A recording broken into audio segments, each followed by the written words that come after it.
داستان از اونجایی شروع شد که شروع کردن به ما حمله کردن که اینا جاسوس امریکا هن، اینا میخوان ایده ها رو بدزدن. چندین بار بازجویی، مطمئن نبودم حتی وقتی میرم راحت میام بیرون یا نه. برای اول بار شد الان بازش بکنیم. انتقاداتی که وارد بود این بود که شما پاشمای نسادین و رفتین. اوج فشارات تو ایران برای من دیگه اون نقطه سیاهیه بودش. چی شد تمام این اتفاق به نظر یهو افتاد؟ وقتی ما سه تا با هم شروع کردیم کار کردن اینجا بودیم که خروجیش میشه ضرب ما نه جمع ما، ولی یه جورایی اصلا حتی از جمعمون هم کوچیک‌تر شده بود. تو یا داری میری بالا یا داری میری پایین. روزی که نشستی تو لشکر روموب، روزی که داری به پایین میریه. اگر تو بخوای 4 روز تو هفته کار بکنی، استارتاپ هم بسازی، ورک لایف بالانس هم داشته باشی، پیه شکستش هم به تنت بمونه. چرا فکر می‌کنی مهمه این قضیه؟ داری انگار میگی که برن اوت مفهومش وجود نداره. معلومه که وجود داره. تو اصلا به عنوان فاوندر بیشتر از همه برن اوت رو تجربه کردی با پوست استخوان. تو اگه به خودت نرسی چجوری انتظار داری بتونی یه کمپانی منیج کنی؟ من اگه جمع بزنم وقتی که با تو صرف میکنم از وقتی که با آروین پسرم میگذرونم بیشتره. ما همشون خیلی قور میزنیم از اینکه وضعیت کشورمون اینطوریه، وضعیت خودمون اینطوریه، وضعیتی که توشم اینطوریه و همش اتفاقات بیرونیه. تجربه اون اتفاقی که بیرون میفته نیست، تصمیمی که تو نسبت به اتفاق میگیری. قدرت ما میدونیم که آخر کراپشن هم برات میاره دیگه. 10 سال آخر عمر سهیل علوی داره چیکار میکنه؟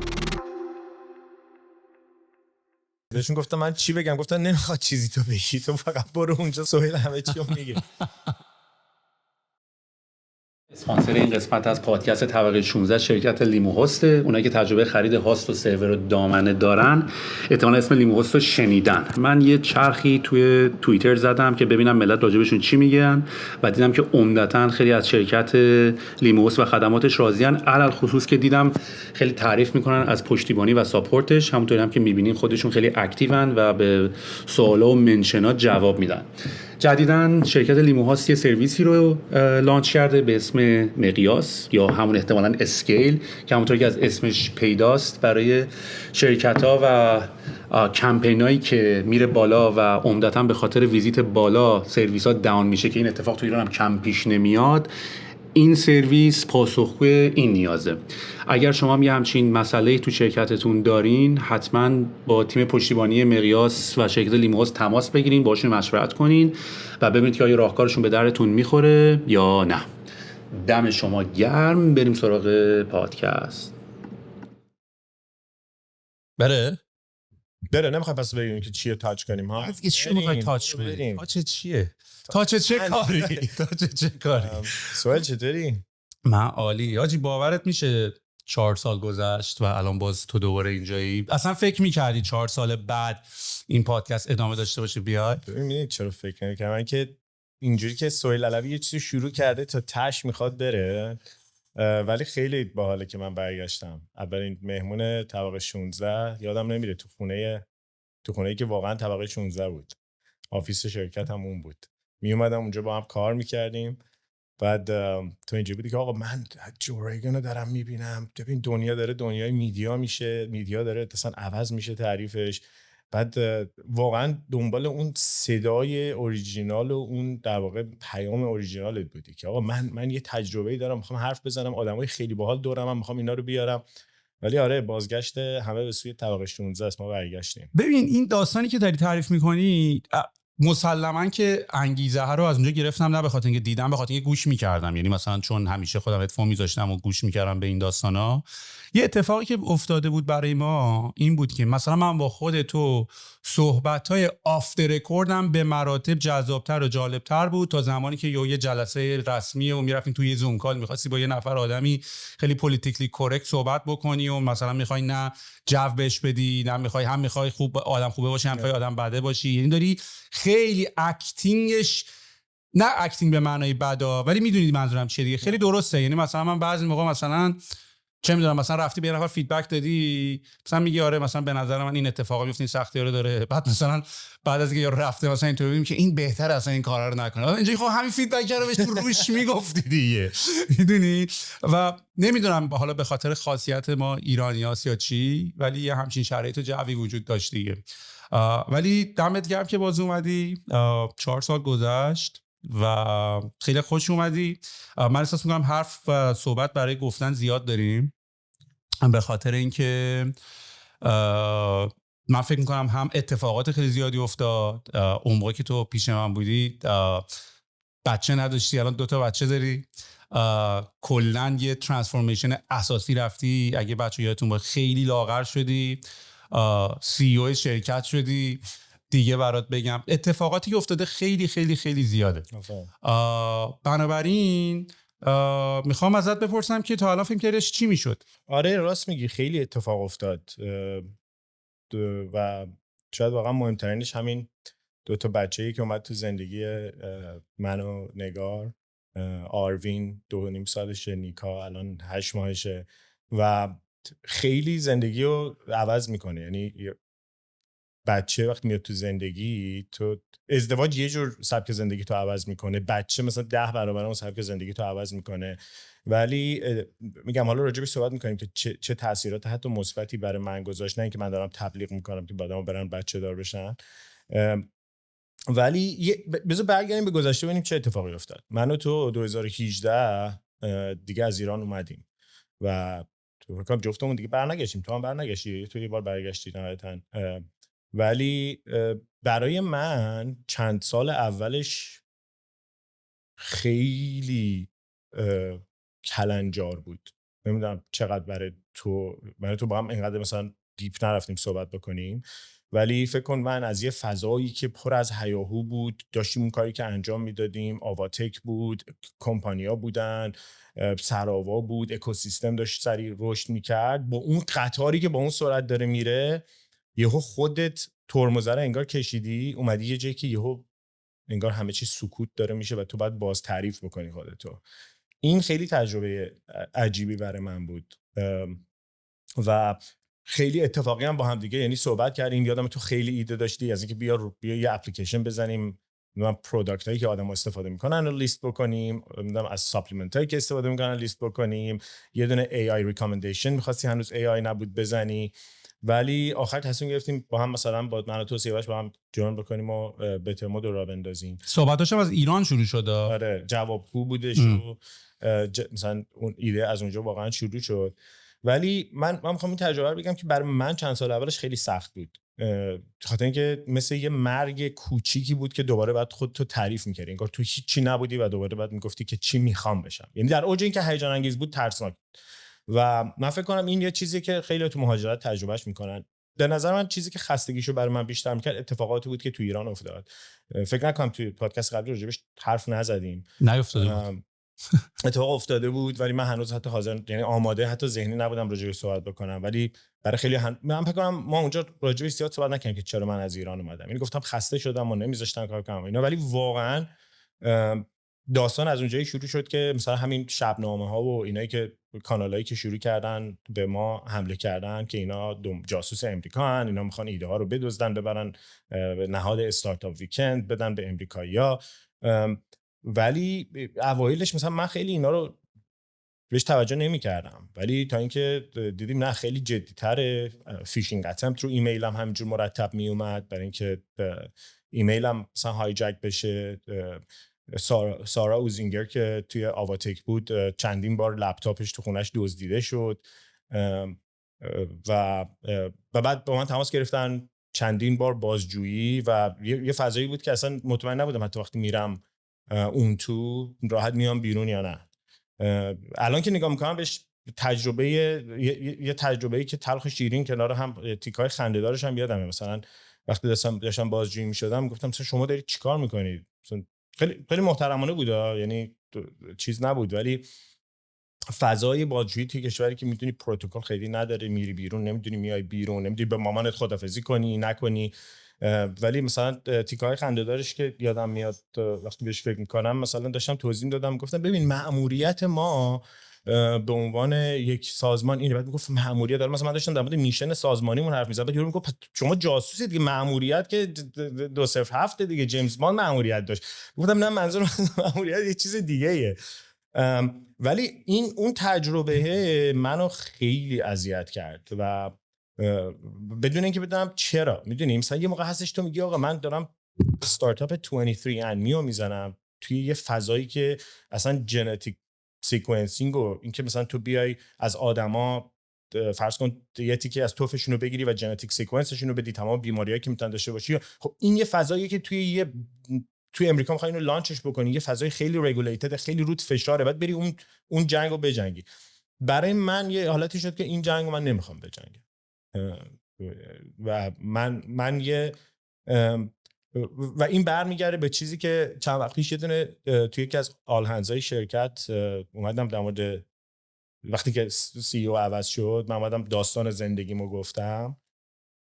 خیلی برمیگرده به اون فریم ورک جوزف کمبل که میگه اصلا تمام فیلم‌های هالیوود روی همین هیرو جرنی ساخته میشن و شاید اصلا تیکه اسلایدشو بذاری که این هیرو جرنی رو توضیح بدی. فکر کنم همه ما تو زندگیمون دنبال اینیم که داستان قهرمانی خودمون رو بسازیم، نه به خاطر اینکه خودمون قهرمان باشیم، به خاطر اینکه یه ظرفیت خیلی زیادی تو خودت می‌بینی که می‌خوای اینو آنلیشش بکنی، می‌خوای این ظرفیت‌ها رو ازش استفاده بکنی. همه آدما تو هر لول اینو احساس می‌کنن. یعنی اگه یکی دپرس هستم میدونه که داره در واقع نفی یه چیزیه که من خیلی بهتر از این میتونم باشم و داره اذیتش میکنه. و اون یه جنگی بود که من می‌خواستم نجام، یعنی هیرو جرنی خودمو تو اون نمیدیدم. من اینجوری بودم که اوکی، من چیزی که می‌خوام آنلیش بکنم یه شکل دیگه ایه و خیلی دردناک بود. فکر اون همه فاوندر، اون همه بچهای استارتاپی رو باشون کار کردی و تصمیم می‌گیری که اوکی هر جا میرم دره بسته میشه، قرارداد تا دم مثلا ما با کلی کورپوریت می‌خواستیم کار بکنیم، کلی سازمان، شرکت‌ها، اپراتور، نمیدونم فلان می‌خواستیم کار بکنیم، تو دقیقه 90 هیئت مدیره تایید کرده، یهو یک دست نامرئی میومد میگفت هیئت مدیره میگفت ببین همه چی روی این پیپر برای پارتنرشیپ ما و همکاری ما کار میکنه ولی نمیتونیم با هم کار بکنیم و این خیلی من اذیت کرد و ترکم خیلی اذیتم کرد. یعنی من واقعا اومدم یه مدتی اینجا توی دپرشن بودم که اصلا این همه بچه‌هایی که بودن اون همه هیاهویی بود که یهو همه چی وید شد، یه خلایی توش قرار گرفتی. و دمت تو گرم، دمت بچه‌هایی که باشون کار کردیم گرم، دم سی‌آی تمام نتورکی که اینجا با هم ساختیم و شبکه‌ای که با هم ساختیم که امروز هم بچه‌هایی که داریم با هم میسازیم، داریم با هم یاد میگیریم و از اون مسیر عبور کردم و واقعا تجربه جالبی بود. من آذرشم اینه. خب خیلی اتفاق افتاد، سیاوش از کمپانی رفت، چالشایی که با هم داشتیم به عنوان تیم فاوندر بتر مود رشد کرد تا 40 خورده نفر رفتیم، بعد حسابی کوچیکش کردیم برگشتیم به تقریبا 19-20 نفر، دوباره الان مثلا 30 خورده نفر شدیم. خیلی یاد گرفتیم چجوری هایرینگ انجام بدیم. ولی جالبه یه دونه پست من گذاشتم گفتم دارم برمیگردم پادکست سهیل راجبه چی حرف بزنیم، خیلی ریپلای باحال بود. یکیشم که دیدی همه گفت، یکی گفت تو رو خدا این ریحون رو تکلیفش تعیین کنین چی شد که گفت دیگه راجبه ریحون حرف نزنی اینجوری مادرتون. ولی آره واقعا جرنی باحال بود وقتی برمیگردی بهش نگاه می‌کنی. این داستان این که به ساز کی باید برقصیم اصلا دقیقاً واسه همین میشه میفهمی باید کار خودتو بکنی دیگه. یعنی از یه طرف میگی که من میام گوش میکنم ببینم که مثلا آدما چی میگن، دقیقاً مثلا بخوام ازشون نکته برداری کنم برای اینکه خودمو بهتر بکنم، که این کارم میکنی. ولی آخرش میفهمی که از هر دو طرف زیاده. یعنی تو حتی تو انگلیسی حرف زدن یه سری میگن این چه وضع حرف زدن کلمات انگلیسی، یک سری دیگه میگن ما انگلیسی اینطوری یاد گرفتیم همینجوری بمون. میدونی بعد تو اینطوری که آخرش این یا اون.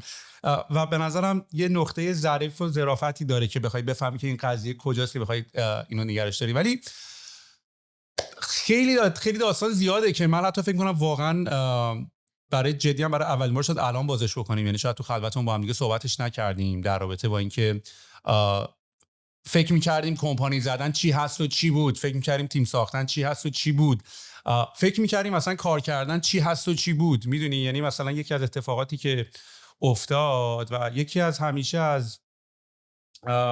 یکی از انتقاداتی که وارد بود این بود که شما پاشمای نسادین و رفتین. یعنی یه نراتیویه که پخش هست میشه. یه سری بچهای تو ایران هم که باشون کار کردیم و اینا از این فازا داشتن که ما موندیم ساختیم، که منم هیچ وقت اینو نخواستم به حالت کامپتیشن بذارم. میگم هم اون هست هم این هست دیگه. حالا نمیشه اینو نخوری، نمیشه اون نباشه این هم نباشه، همه یا موندن یا همه رفتن هم نیست دیگه. برای یه سری میرن یه سری وایسادن. ولی این حرفی که زدی، زمین بازی تو خواستی عوض بکنی، برای منم همینجوری بود. یعنی من فکر میکنم شاید حتی توی ویژن کارهایی که میخواستیم بکنیم یکم تفاوت وجود داشت. شاید یک سری‌ها فقط کار کردن و جنبه مالی میدیدن که من حالا یه استارتاپ بزنم، یه کمپانی بزنم، یه پولی از توش در بیارم، که شاید هم واقعا اینطوری بود که یه سری نراتیو هم راجعش ساخته شد و از این داستانهای فیلم‌ها ساختن که اینا لایف استایل نمیدونم لومپنی رو دارن ترویج میکنن و اصلا خیلی فاز کار ندارن و خیلی این جنزی‌ها اصلا دنبال کار کردن و این میلنیال‌ها به اون شکل قدیم به اون شکل سنتیش نیستن. شاید هم واقعا برای خیلی از اینا بود که البته دوره من تمام کسایی که من حداقل میشناسم باشن ارتجاع همه بچه‌ها جدی بودن و بیکار بودن و هنوزم اکتیون. حالا منهای یه سری از کسایی که حالا به خاطر شرایط شاید دیگه مثلا بریدن حوصله‌اش دیگه نداشتن. ولی برای مایی که واقعا می‌خواستیم لبه تیغ تکنولوژی حالا تا جایی که میتونیم تعریف بکنیم جاش اونجا نبود. میدونی حتی الان هم یه جورایی حالا خیلی این حرف رو اشتباه شاید برداشت بکنن، یعنی خب برای منم خیلی یعنی حالا سعی می‌کنیم توضیح بدیم تا جایی که امکانش هست. حتی کانادا هم الان دیگه برای من سرم به سقف خورده، خیلی جا داره ولی سرم به سقف خورده از زوایای دیده دیگه.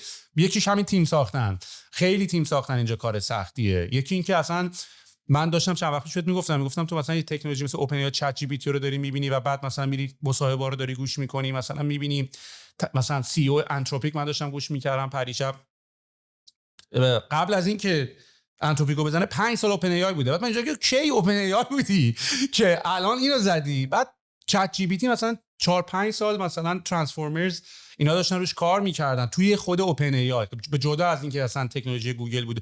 و من تا چت جی پی تی اومده منو تو برای اولین ما راجع به ترانسفورمرز ها مثلا شنیدیم. بعد من اینجوری که داشت یعنی ما 5 سال عقب بودیم تو کانادا که اصلا حتی به گوشمون نخورده بود که یه همچین اتفاقاتی داره میفته، یه همچین کارهایی دارن میکنن که مثلا بتونیم برای 5 سال بعدش یه سری کارا رو بکنیم.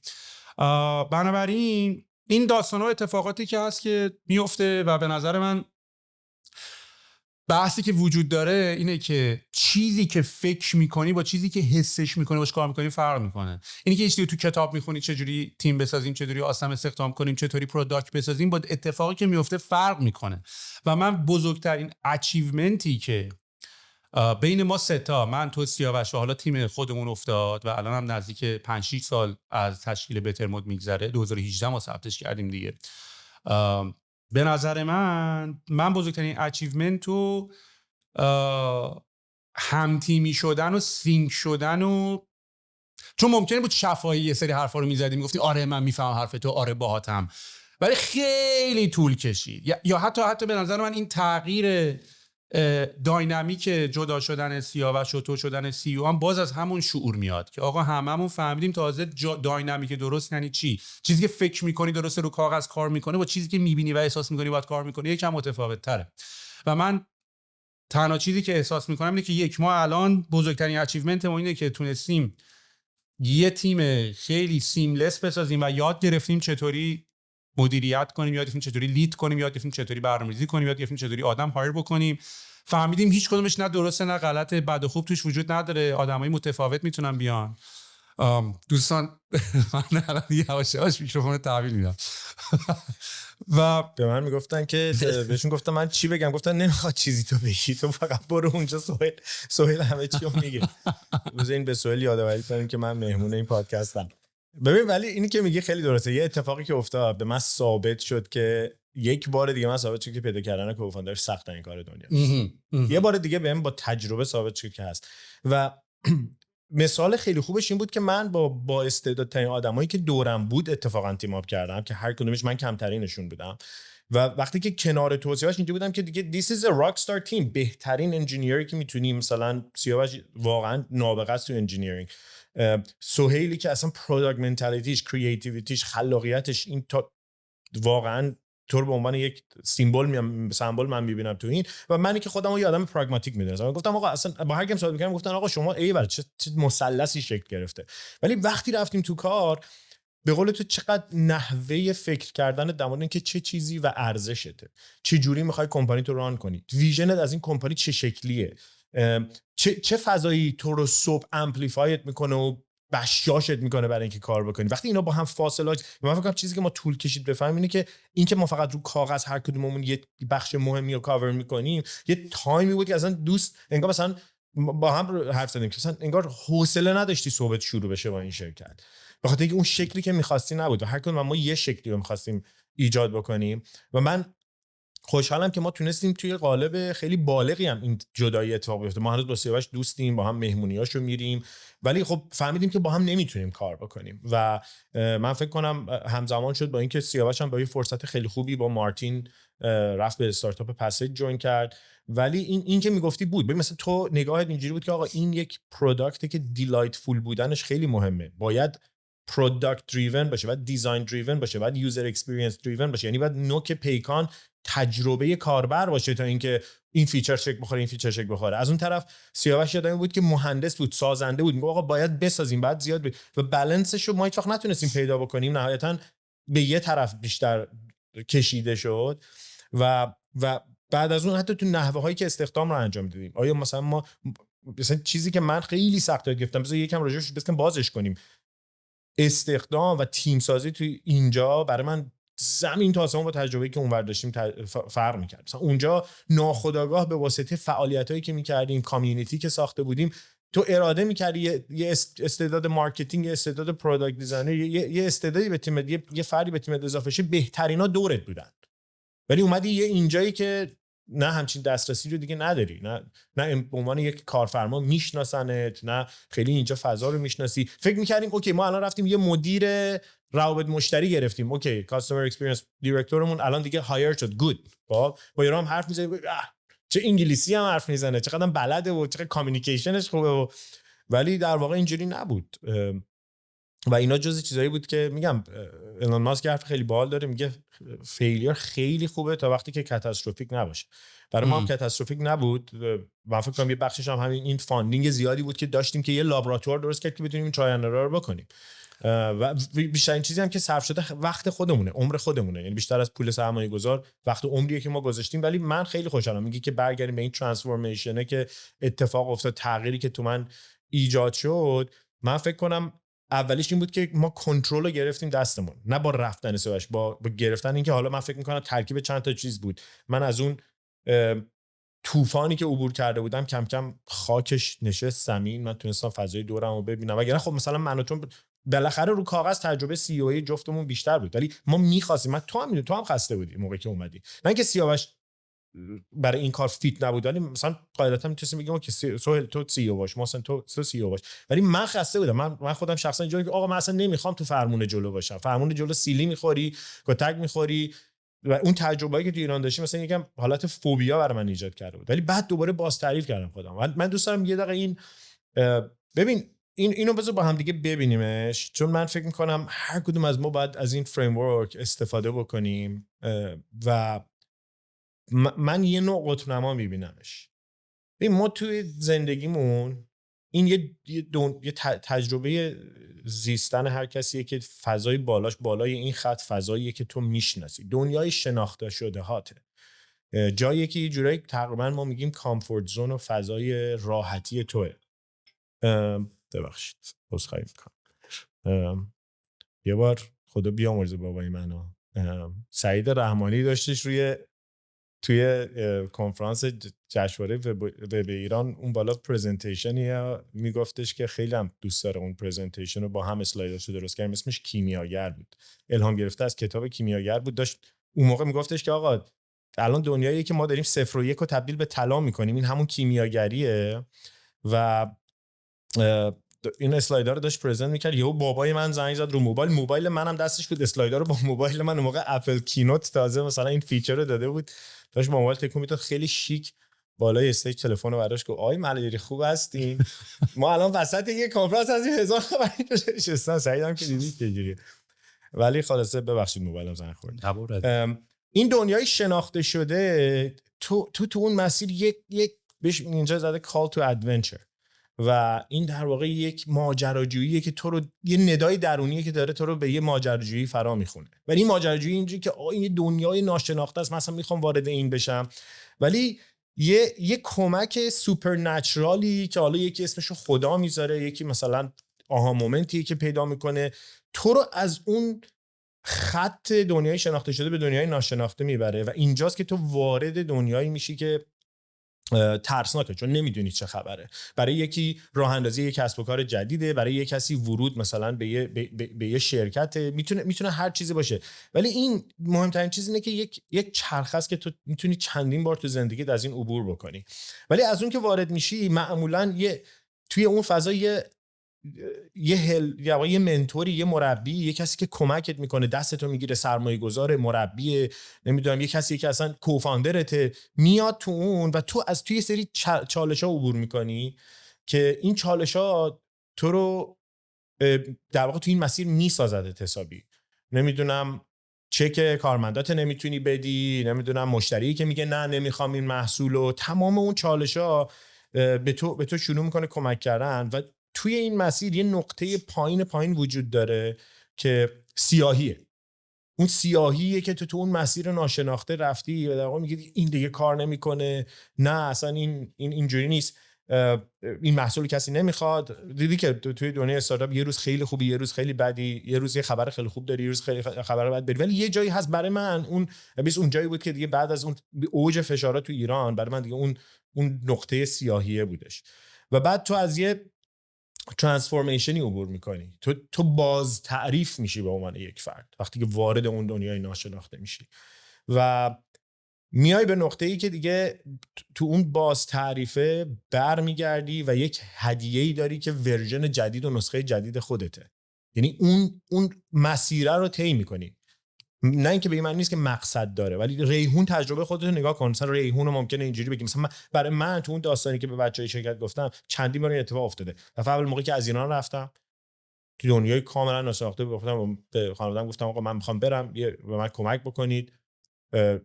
شانس اینو داشتم که تونستم کمک بگیرم، ولی رفتم بعد خیلی از اونجا مثلا تصمیمایی گرفتم که اتفاقا چوبای زیر پامم ببره که مجبور شم خودم رو تو دنیای ناشناخته واقعا بندازم.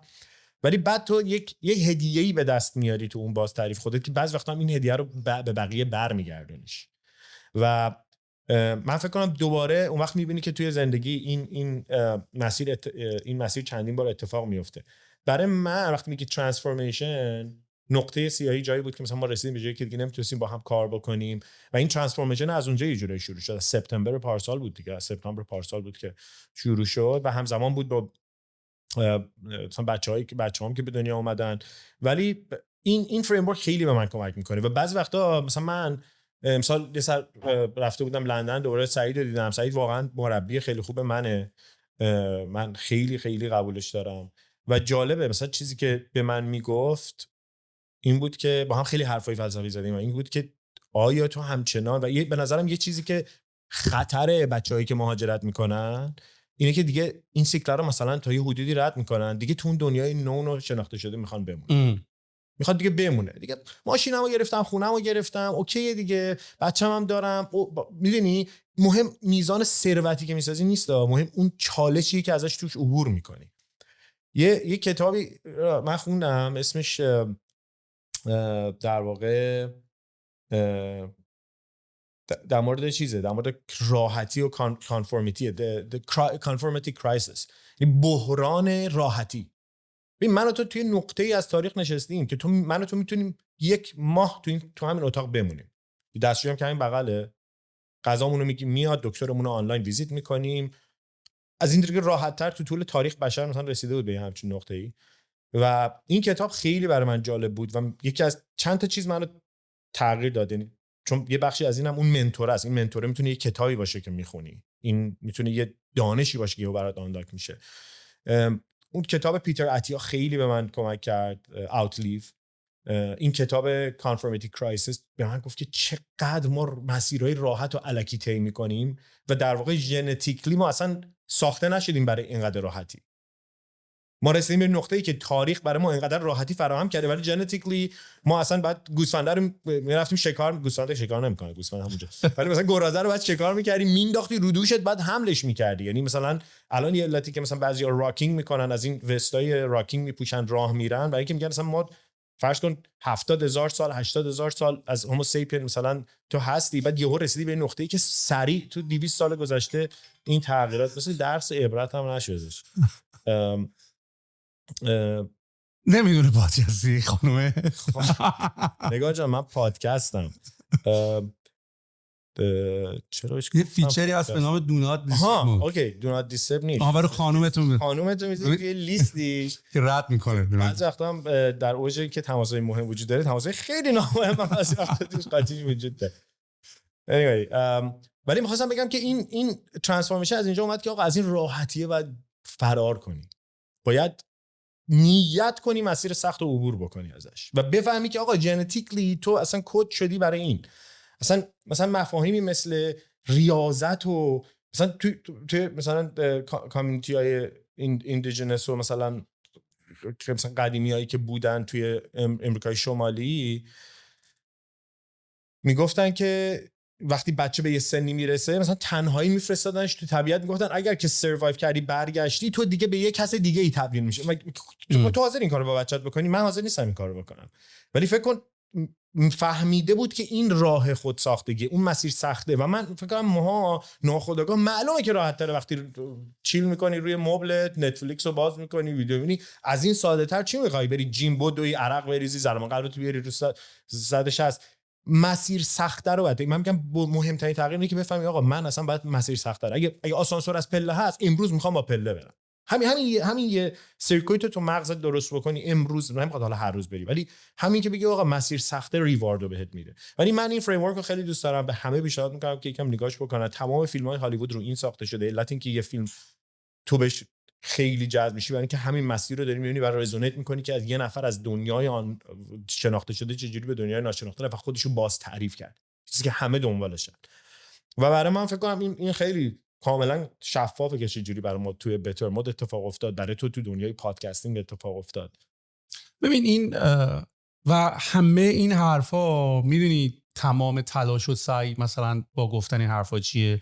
چون همیشه این داستان این که رفاه و پول، این جمله‌ای که اگه منم پول داشتم میکردم، میدونی انقدر جمله سنگینیه که بعضی موقع وقتی من و تو الان داریم راجع به این داستانای تیم ساختن حرف میزنیم، راجع به مدیریت و لیدرشپ حرف میزنیم، راجع به اینکه چطوری با بچه‌ها هماهنگ باشیم بتونیم کارامونو بکنیم حرف میزنیم، که تو اصلا فقط میفهمی که آقا اصلا با پول المنت خیلی مهمی، اصلا کاری به اینا ندارم. میدونی چون همیشه هی بحث با اینکه این پول داشتی یا پول نداشتی ختم کلام میشود. یعنی انگار مثلا طرف مقابل فکر میکنه اگه پول داشتیم، تو اگه پول یعنی تو یک از دلایلی که آدمای هر کس یعنی یه جورایی من راستشو بخوای از کلاهبردار و دزدش گرفته تا اون آدمی که واقعا موفقه و خیلی با راه درستش به مرسه، ولی باز یه ریسپکتی داره. میدونی چون میدونه با توجه به اینکه 1000 تا کارم کردی ولی باز تو تیم ساختن هنر کردی، باز تو لید کردن هنر کردی، باز تو ویژن داشتن هنر کردی، یا آوتکام یا تو یه آدم موفق و بدون اینکه پیشینه‌شو بدونی همیشه بهش ریسپکت میکنی تا حد خیلی زیادی. حالا کاری ندارم مثالای مختلف و نقل رو 2 ساعت همش بخوایم بیاریم، میتونیم تا صبح این کارو بکنیم، ولی نکته قضیه اینه که تو یه آدم موفق رو میبینی، میدونی اصلا نچرالی به صورت طبیعی بدنت میدونه کار راحتی نیست. میدونی واسه همینه که بدون اینکه بخوای پیشنهاد حتی بدونی یه ریسپکتی داری، یه احترامی برای یارو داری، چون میدونی که حتی جامعه به تو جایزه میده وقتی میبینه که تو یه همچین هیرویی هستی. تمام فیلم واسه همینه، هیرو میاد و جامعه تشویقش میکنه. استیو جابز آیفون رو میسازه و جامعه میره پولش رو میده، اون آیفون رو میخره چون داره جایزه میده بهش، داره بهش تایتل میده که آقا تو هیروی مایی، تو عوض کردی جوری که اتفاق میفته. اوپن این اتفاق همیشه همین شکلی میفته و برای منم اذیت میکرد وقتی میدیدم که مثلا یه نفر میاد خیلی راحت میگه حسام مارمنده کاری نکرده، از تحریم ها استفاده کردن. بابا اصلا تو چرا به خودت اجازه میدی همچین حرفی رو بزنی؟ یعنی اصلا داری خودت داری اینو میگی که منم مثلا هیچ مسیر سختی نمیخوام، کاری نداشت که منم میتونستم، ولی آقا یارو خیلی کار دیگه کرده، اصلا کپی کرده، یه چیزو کاملا کپی کرده ولی ساخته. یعنی تیم رو ساخته، محصول رو ساخته، کرییشن. یعنی ما به عنوان بشر این نئوکورتکس مغزمون که به ما اجازه میده ما یه چیزی رو خلق کنیم ما رو متفاوت کرده و واقعا واسه همینه که وقتی تو یه چیزی میسازی، چرا تو الان بری یه ماشین، بهترین ماشین اسباب بازی رو برو بخر، مثلا اینکه لگو رو میخری تیکه‌هاشو میذاری کنارم، اینو میخوای تو بهترین جای کمدت بذاری. اصلا یعنی همه چیزای اسباب بازی دیگه تو میدی بره ولی اونو نمیدی بره، برای اینکه زحمت کشیدی ساختیش و احساس می‌کنی که تو خلقش نقش داشتی. داره کاملا باید موافقم و به نظر من اصلا بحث استارتاپ و کار کردنه بهانه و واسطه‌ای شد که یادت من یه بار داشتیم پرینسیپل همون نوشتیم با هم صحبت کردیم You are the project of your life. خودت پروژه زندگی، کارم یکی توشه. و اتفاقا حالا که این بحثای مثلا مردانگی و مسکولینیتی و اینا دوباره خیلی گل کرده و اینا، قدیم حالا به شکل یه شکارچی و یه مردی که مثلا عضلانی و رفته شکار کرده و ورده شکار رو ورده به همه فید کرده و به همه غذا رو داده، ولی الان قیافش عوض شده. آدمی که میتونه بره سر کار کنه، تیم جمع کنه، همون قبیله رو بسازه، آدما رو بیاره پیش خودش، بره ورزش کنه، بدن خودش رو خوب نگه داره. تو وقتی میتونی خودت تیکر بکنی، از خودت حواست به خودت باشه، بقیه هم میتونی تیکر بکنی. میدونی فرما و شکلاش عوض شده، فقط باید بتونی ببینیش و با فرمت‌های خیلی مختلفش خودتو وقف بدی. واسه همین به واسه تازه حسابم بکن، تازه همه این شرایطا رو تو تازه تو کیسی باید بذاری که مهاجرت هم کردیم، از اون دپرشن هم در اومدیم، از یه حس شکست هم در اومدیم، بعد دوباره همه چی فرش، دوباره همه چی از اول، و بعد دوباره این اتفاقات هم تا چند سال اولش افتاد خیلی خیلی خیلی زیاد بود. حالا من میخوام اسپسیفیکلی و به صورت قطع راجع به چند تا تاپیک ما با هم صحبت بکنیم.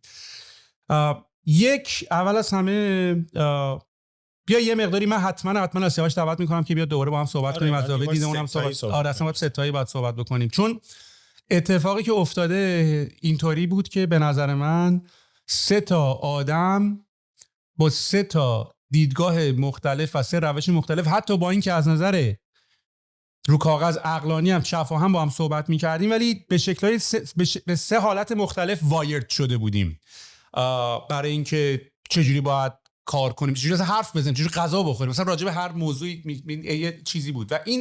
و ما اینو البته به عنوان یه نقطه مثبت هم نگاه می‌کردیم، یعنی اینی که 3 آدم با 3 تا تیپ مختلف توی آموزش‌های کتابا هم داشتیم که همدیگه رو باید کامل کنیم و ما فکر می‌کردیم این یه حالت مکمله که البته میتونست در ستینگ‌های توی آیدیای دیگه، توی استارتاپ دیگه، توی یه روش دیگه شاید هم کار بکنه.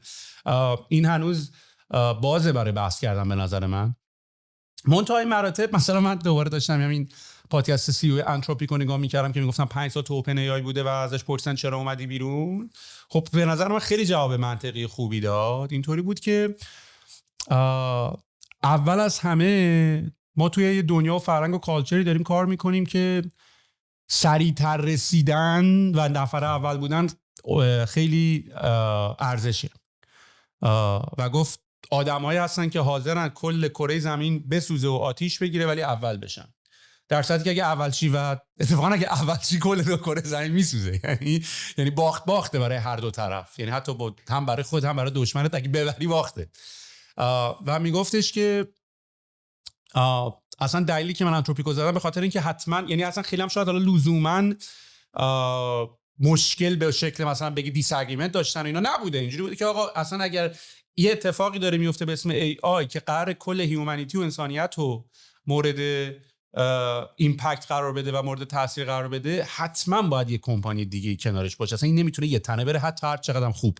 میدونی، یعنی من حتی الانم که اینقدی با ایلان ماسک خیلی حال میکنم و اینا، ولی حتما باید یه ایلان دیگری با یه شکل دیگری باشه که اینو بالانسش بکنه، وگرنه ایلان هم کاملا قابلیت اینو داره که کراپ بشه.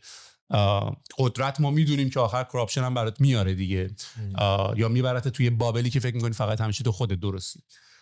و سیو انتروپیک مثلا یه داستانی که داشت اینجوری بود که گفت من هیچ دلیلی پیدا نکردم وقتی تو داری توی محیطی با یه سری آدمی کار میکنی، مثلا استراتژی اوپن ای آی اینطوری بود که میگفتن آقا این ای آی رو اصلا ما سعی نباید بکنیم خیلی، اصلا داستان این بازی ای آی و تمام این اینوستمنت های بزرگی هم که شنیدیم که حالا من ربطش میدم این داستان زندگی، این بود که واقعا تو اوپن ای آی اینا، حالا جدا از اینکه خیلی کار کاتینگ اج و ریسرچ دارن انجام میدن، ولی در آخرش کار عجیب غریبی دارن نمیکنن. یعنی آخرش اینطوری بود که ایلیا که همون اول ایلیا و سی او انتروپیک این کمپانی‌ها رو با هم دیگه مثلا درست کرده بودن، میگفتش که ببین خیلی هم سعی نکن دایرکتش بکنی و لرنش بکنی که اینطوری یاد بگیره یا اونطوری یاد بگیره. این هر چقدر دیتا بهش بدی این هی لرن میکنه، انقدر لرن میکنه، فقط باید دیتا بدیم که اصلا، یعنی بازی اینه که فقط اسکیل، یعنی اصلا بازی این کمپانی‌ها که میرن فقط اینوستمنت های گنده میگیرن فقط اسکیل، یعنی قراره تیمشون رو خیلی گنده تر بکنن، فقط اسکیل بکنن. و بحثو میخوام ببرمش به اونجا که بحثش این بود که گفت ما خیلی بحث داشتیم توی کمپانی راجع به اینکه باید از این روش انتخاب کنیم، این کار غلطه و اینا. گفت من خیلی پوینتی پیدا نکردم که با تیمی که داری کار میکنی، شرکتی که داری کار میکنی، بخوای اینقدر سر ویژن اصلا گفت آن پروداکتیوه که همش بخوای با کسی که داری کار میکنی هی خودتو اکسپلین بکنی، هی خودتو توضیح بدی. و من خودم بعضی موقع توی همچین شرایطی دیدم، اگه یاد باشه محسن، یعنی همش در حال اکسپلین کردن خودم. آقا به نظر من پروداکت مهمه، به نظر من همینجوری که آره میدونیم مهمه، ولی خب یعنی منم تو یه حدی اینجوری بودم که آقا من اصلا ایتس آن پروداکتیو فور می، من واسه چی باید توی جنگ باشم که همش بخوام راجع به این تاپیک و موضوع صحبت بکنم، میدونی؟ و این اتفاقی بود که فکر میکنم آخر یواش یواش هممون به یه جایی رسیدیم که فکر میکردیم که باید عکس بکنیم و باید یه کاری رو انجام بدیم که فکر میکنیم درسته. یعنی خیلی داشتیم فکر میکردم سعی میکردیم که روی همدیگه هم مثلا سوار نشیم و حرف همدیگه رو اووررایت نکنیم، ولی این فکر کنم با جون و دلم داشتیم اون کارا رو نمیکردیم. این دلیلی که جمع ما ستا وقتی ما ستا با هم شروع کردیم کار کردن اینجوری بودیم که خروجیش میشه ضرب ما نه جمع ما، ولی یه جورایی اصلا حتی از جمعمون هم کوچیک‌تر شده بود سینرژیش. و من فکر کنم لغتش کالچر سوئیل. اصلا یه دقیقه بیا بریم کالچر یعنی چی. کالچر و فرهنگ که میگن فرهنگ استراتژی رو برای صبونه میزنه به بدن. کالچر اصلا از کالتوس میاد. کالتوس یعنی کالتیویشن، ورشیپ، یعنی عبادت. اصلا میگن کالت، میگن کالت همون رو دینه. لغت کالچر روت و ریشش از همونه، به اون معنی دینه. و به خاطر اینکه در مورد ارزش‌های تو داره صحبت میکنه. چه شکلی کمپانی تو؟ ارزشش چیه؟ من فکر کنم وقتی در مورد تنوع و دیورسیتی صحبت میکنی، اگر که یکی بخواد ارزش شمالی باشه، یکی کمونیست باشه، یکی مثلا دنبال دموکراسی باشه، خب معلومه که نمیتونی با هم کار بکنی. این تفاوت تو فرهنگ، تو کالت، تو باوره. و اینکه آقا تو کمپانی دی کسی که درش باز میشه آدما کفششون رو دم در میارن، رو موکد راه میرن، یا نه مثلا یه شکل دیگه. میخوام بگم تو این جزئیات اتفاقا مهم میشه فرهنگ سازمان تو چه شکلیه. همین که میگی پروداکت تعریف میکنه که چی میاد بیرون، یا اینکه تیم فنی تعریف میکنه که محصول چجوری ساخته میشه، این فرهنگه. و وقتی که تفاوت تو فرهنگ وجود داشته باشه، در اوج این که ماها خیلی هم آدمای بالغی بودیم، بله آره درست میگی فلان اینا، هر کسی دوست داشت اینو بکشه به سمت یه سمتی. من و تو بعد از اینکه سیاوش رفت یه سینک بزرگ داشتیم، یعنی یه جاهایی تو اومدی، یعنی من و تو مجبور شدیم به یه نقطه سینکی برسیم که طبیعتاً برای 2 نفر خیلی راحت تر از داینامیک 3 نفر، چون مثلا که خطا زیاد میشه کامپلکسیتی و پیچیدگی هم بیشتر میشه. ولی برای همین من فکر کنم واقعا برمیگشت به فرهنگ، به اینکه نگاه چیه، ارزش‌ها چیه. درسته که مینوشتی، ولی میدونی تمام من بزرگترین چیزی که یاد گرفتم تو مود اینه که کارا رو انجام نده فقط برای اینکه انجامشون داده باشی. گرفتن یه مثلا پروداکت منیجر به این معنی نیست که تو اگه هایرش کردی این بهترین پروداکت منیجر توئه. تیم خیلی خفن ساختن مهمتره، بهترین آدمه رو برای اونجا گرفتن مهمه. و من تو خیلی رو این چیزا با هم دیگه حرف زدیم. حالا میگم تا وقتی که شکستا کاتاستروفیک نیست، بهترین اتفاقی که برات میتونه بیفته، چون همون چالنجی که داره به تو دوباره تو رو ترانسفورمت میکنه، تو رو تغییرت میده. آره. حالا تو الان خودت مشغول چه کاری هستی؟ الان میدونم که خیلی ورزش رو خیلی جدی داری شروع میکنی، هر روز یا داری میدوی یا داری جیمی. جفتمون با هم دیگه البته این ترانسفورمیشن رو هم مسیریم، جفتمون با هم دیگه کوچ گرفتیم، جفتمون با هم دیگه دایتام رو درست کردیم. چرا فکر میکنی مهمه این قضیه؟ ببین من فکر کنم وقتی من خیلی راجعش فکر کردم که چی شد، اگه نگاه بکنی حتی یکم راجع به بتر مود هلت چالش هم صحبت بکنیم، اون چالش سلامتی که توی شرکت راه انداختیم، به نظرم خیلی اتفاق جالبی بود. ببین من این کارو خیلی وقت تو زندگیم داشتم میکردم، همیشه آن و آف جیممو میرفتم، با انگیزه شروع میکردم، بعد 2 هفته میرفتی، دایتت هم خوب بود، بعد ول میکردی، غذات خراب میشد، خوابت خراب میشد، نمیدونم دیگه درست حسابی ورزش نمیکردی. من سینوس کوسینوس بودم، من تمام زندگی من همیشه ورزش میکردم، ولی 2 هفته میکردم، 2 ماه نمیکردم، دوباره 2 هفته میکردم. دیدی مثلا همیشه میخوای از شنبه دیگه رژیم رو میگیرم، همیشه اونجوری بودم.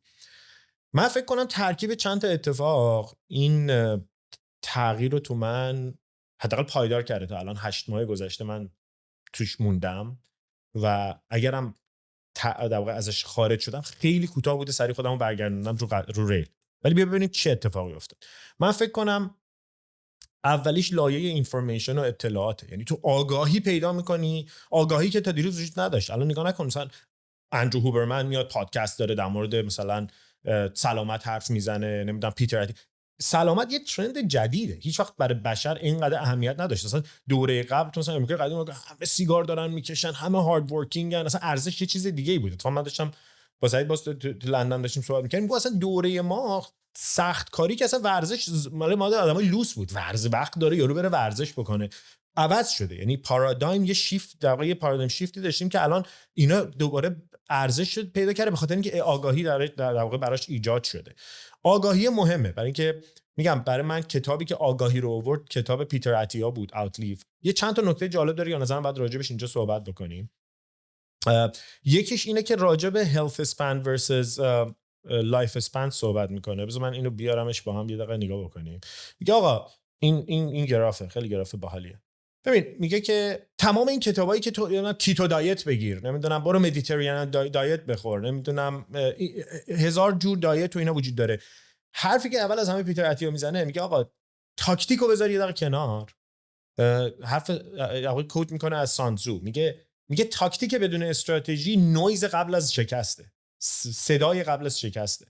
تو اگر استراتژی نداشتی چرا میخوای این کارا رو بکنی؟ هدفت از این کارا چیه؟ بالا دایت هم گرفت، خیلی خوبم اجرا کردی. آفرین. استراتژی چیه؟ و میاد میگه که استراتژیو میذاره، میگه که وقتی مشتری مثلا پیتر اتیا هر مشتری که میگیره $150,000 سالی شارژش میکنه به عنوان کوچ و بهش برنامه میده، باش کار میکنه. میگه اولین سوالی که از مشتریان میپرسم اینه که 10 سال آخر عمرت میخوای چیکار بکنی؟ 10 سال آخر عمر سهیل علوی داره چیکار میکنه؟ خب میگه حالا اینو برمیگردیم به گذشته برنامه. یکی میگه که من میخوام نوه‌هامو بغل کنم بتونم بلندشون بکنم. یکی دیگه میگه که من سهیل علوی هم هیچ وقت نمیخوام ازدواج بکنم ولی میخوام حداقل خریدامو خودم بتونم از سوپرمارکت تا خونه بیارم.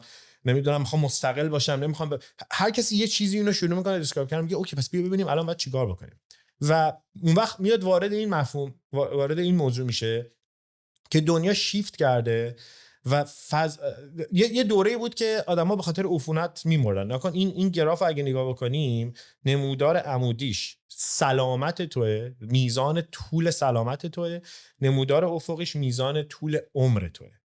این ما تو 300 سال گذشته از وقتی که اصلا تونست صابون فکر کنم مهمترین اختراع بشر بود، بخاطر اینکه جلوگیری میکرد از اینفکشن و در واقع عفونت و اصلی ترین عامل مرگ زودرس این بود. مثلا منی که الان تو 40 سالم احساس میکنم بحران میان سالی دارم، برای یک پایان زندگیش بود. یعنی توی دوره اوریج لایف اسپن بشر همین حدودا بود.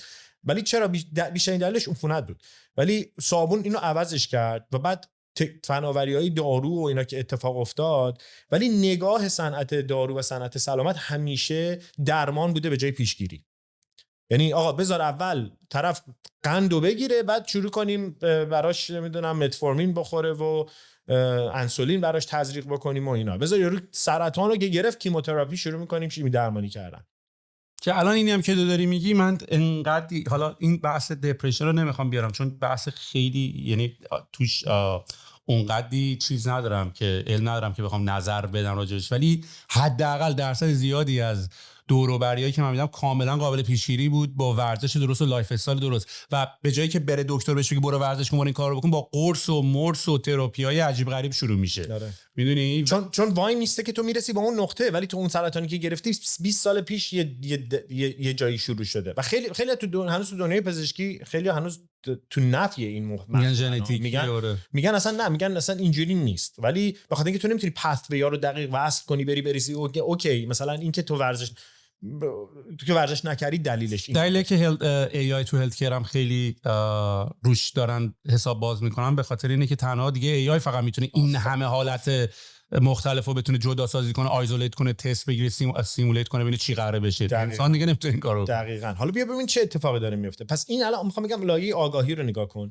این میاد میگه آقا این مد 2.0 که یعنی سلامت نسخه 2 اینه که میگه آقا وایس مریض شو بعد من کمکت میکنم طول بکشی، ولی عمرتو طولانی کرده. اینجا نگاه بکنی این پایین عمرو طولانی کرده آورده جلو، ولی تو به لحاظ هلت اسپن تو بیمارستان نشستی جلوی پارکینسون تو میخواد بگیره. اصلا زندگی میزربل و داغون داری برای اینکه مثلا 10 سال بیشتر عمر کنی، نمیتونی راه بری، کارهای خودتو نمیتونی بکنی. میگه آقا اینو بعد جلوشو گرفت. یعنی واسه همین میاد میگه مفهوم در واقع سلامت 3 رو میمیری هم سالم بمیر. میمیری هم سالم بمیر. آره. و این من فکر کنم این اگه برگردیم به اینکه داشتیم گفتیم چرا ترانسفورمیشن شروع شد، فکر کنم آگاهی این برای من یه آها مومنت خیلی جدی بود. آره من بعد الان اینو بگیرم دستم، اگه من میخوام با بچه‌هام بتونم مثلا تو سالهای آخر عمرم لذت ببرم، از امروز شروع میشه. بعد با اون و میشه استراتژی ورسس تاکتیک. پس تو با تاکتیک این که برو کیتو دایت بگیری که لاغرشی شروع نمی‌کنی، این که آقا چرایی ماجرا رو میذاری وسط و وایو باش برخورد میکنی. بعد این اتفاق که افتاد، من فکر کنم نکته دومش همین بچه‌ها بودن. بچه‌هام که من تو زندگیم اصلا یه حالتی بود که من اصلا شکل انگیزه هام تغییر کرد. یعنی همیشه توی مثلا اگه آدم با انگیزه هستی هر بار یه فرمی داری، ولی شکل انگیزه‌های من فکر می‌کنم با اومدن بچه‌هام تغییر کرد و اینا همه کنار هم اینجوری بود که اوکی من پس یاد بگیرم. و پیتر اتیو میگه یه فریم ورک 5 تایی رو مطرح میکنه. خواب که اصلا من جدیش نمیگرفتم تو زندگی. خواب چیه؟ تو مگه وقت داری برای اینکه بخوابی؟ کار داری خیلی. و بعد الان تازه و خیلی جالب بود یه پادکستی گوش میکردم، میگفتش آقا اصلا نقطه‌ای که طرف به این رسیده بود که اوکی خواب خیلی مهمه اینه که اگر خواب چیز مزخرفی بود تو اِوولوشن بعد حذف میشد. چرا تو اِوولوشن همیشه وجود داشته و اصلا همه حیوانات، همه موجودات یه دوره هایپرنیشنی دارن یا مثلا یه دوره خوابی دارن. خواب خیلی مهمه و برای من طول کشید، چون مثلا کم کم این پترن رو دیدم که خوابت که خراب میشه، صبحش اصلا کلا اون روز غذا خوردنت بد میشه، اون روز که غذا خوردنت بد میشه ورزش رو ول میکنی. یعنی این یه سیکل خیلی معیوب بود. ولی خواب، خوراک و تغذیه، که این سوختی که من میریزم تو بدنم چیه، ورزش و اینکه اصلا چه نوع ورزشی. تو میتونی بری یه ساعت آیپد رو بذاری جلوت، ساکسشن رو بذاری، این دارم تیکه میندازم به یکی، ساکسشن رو بذاری شروع کنی تردین رو رفتم رینگت هم ببندی بگی اوکی من ورزش کردم. این موقع نه روزانه تو قشنگ داری ضربان قلب رو میبری بالا، ورزش میکنی، VO2 مکست داره میره بالا. تمام اینا اطلاعاتی که اون وقت مهم میشه که چه نوع ورزش خوبه. راجع به در واقع ساپلیمنت حرف میزنه، یعنی چیزایی که اوکی ما به واسطه نوع خوراکی که امروز داریم یه سری مثلا ویتامیناست که ممکنه نگیریم و منتال هلت و در واقع سلامت ذهن، سلامت که مثلا همین مسیر سخت رو عبور کردن، خودتو ذهنی آماده بکنی برای اینا. این 5 تا فریم ورک خیلی به من باز دوباره کمک کرد تو این ترانسفورمیشن. اینقدر جالب بود که یادت باشه بعد از 3 هفته که ما این کارو، بعد از 4-5 هفته که من این اتفاق برام افتاد و دیدم کانسیستنت، گفتم یه چیزی عوض شده اینجا. اومدم تو شرکت گفتم آقا بیاین این کارو حالا با هم بکنیم و اومدیم یه چالنجی با هم صحبت کردیم. اومدیم یه چالنجی تو شرکت راه انداختیم به نام چالش سلامت بهتر مود. به بچه‌ها گفتیم آقا بیاید $50 بدید، یه هدف خیلی سخت که شما رو از قلعه آسایشتون نمیتونی بگی اوکی من 3 روز میرم جیم. 3 روز میرم جیم که چه جوری بشه، فت پرسنتیج و درصد چربی بدنمو بیارم بالا، این کارو بکنم. شروع کردیم در واقع تبدیلش کردیم به یه متریکایی که بتونی اندازه‌گیری بکنی. و بعد گفتیم هر کسی که بتونه هدفشو بزنه، هدفش باید اول پذیرفته بشه و هدفشو اگه زد $500 جایزه میگیره.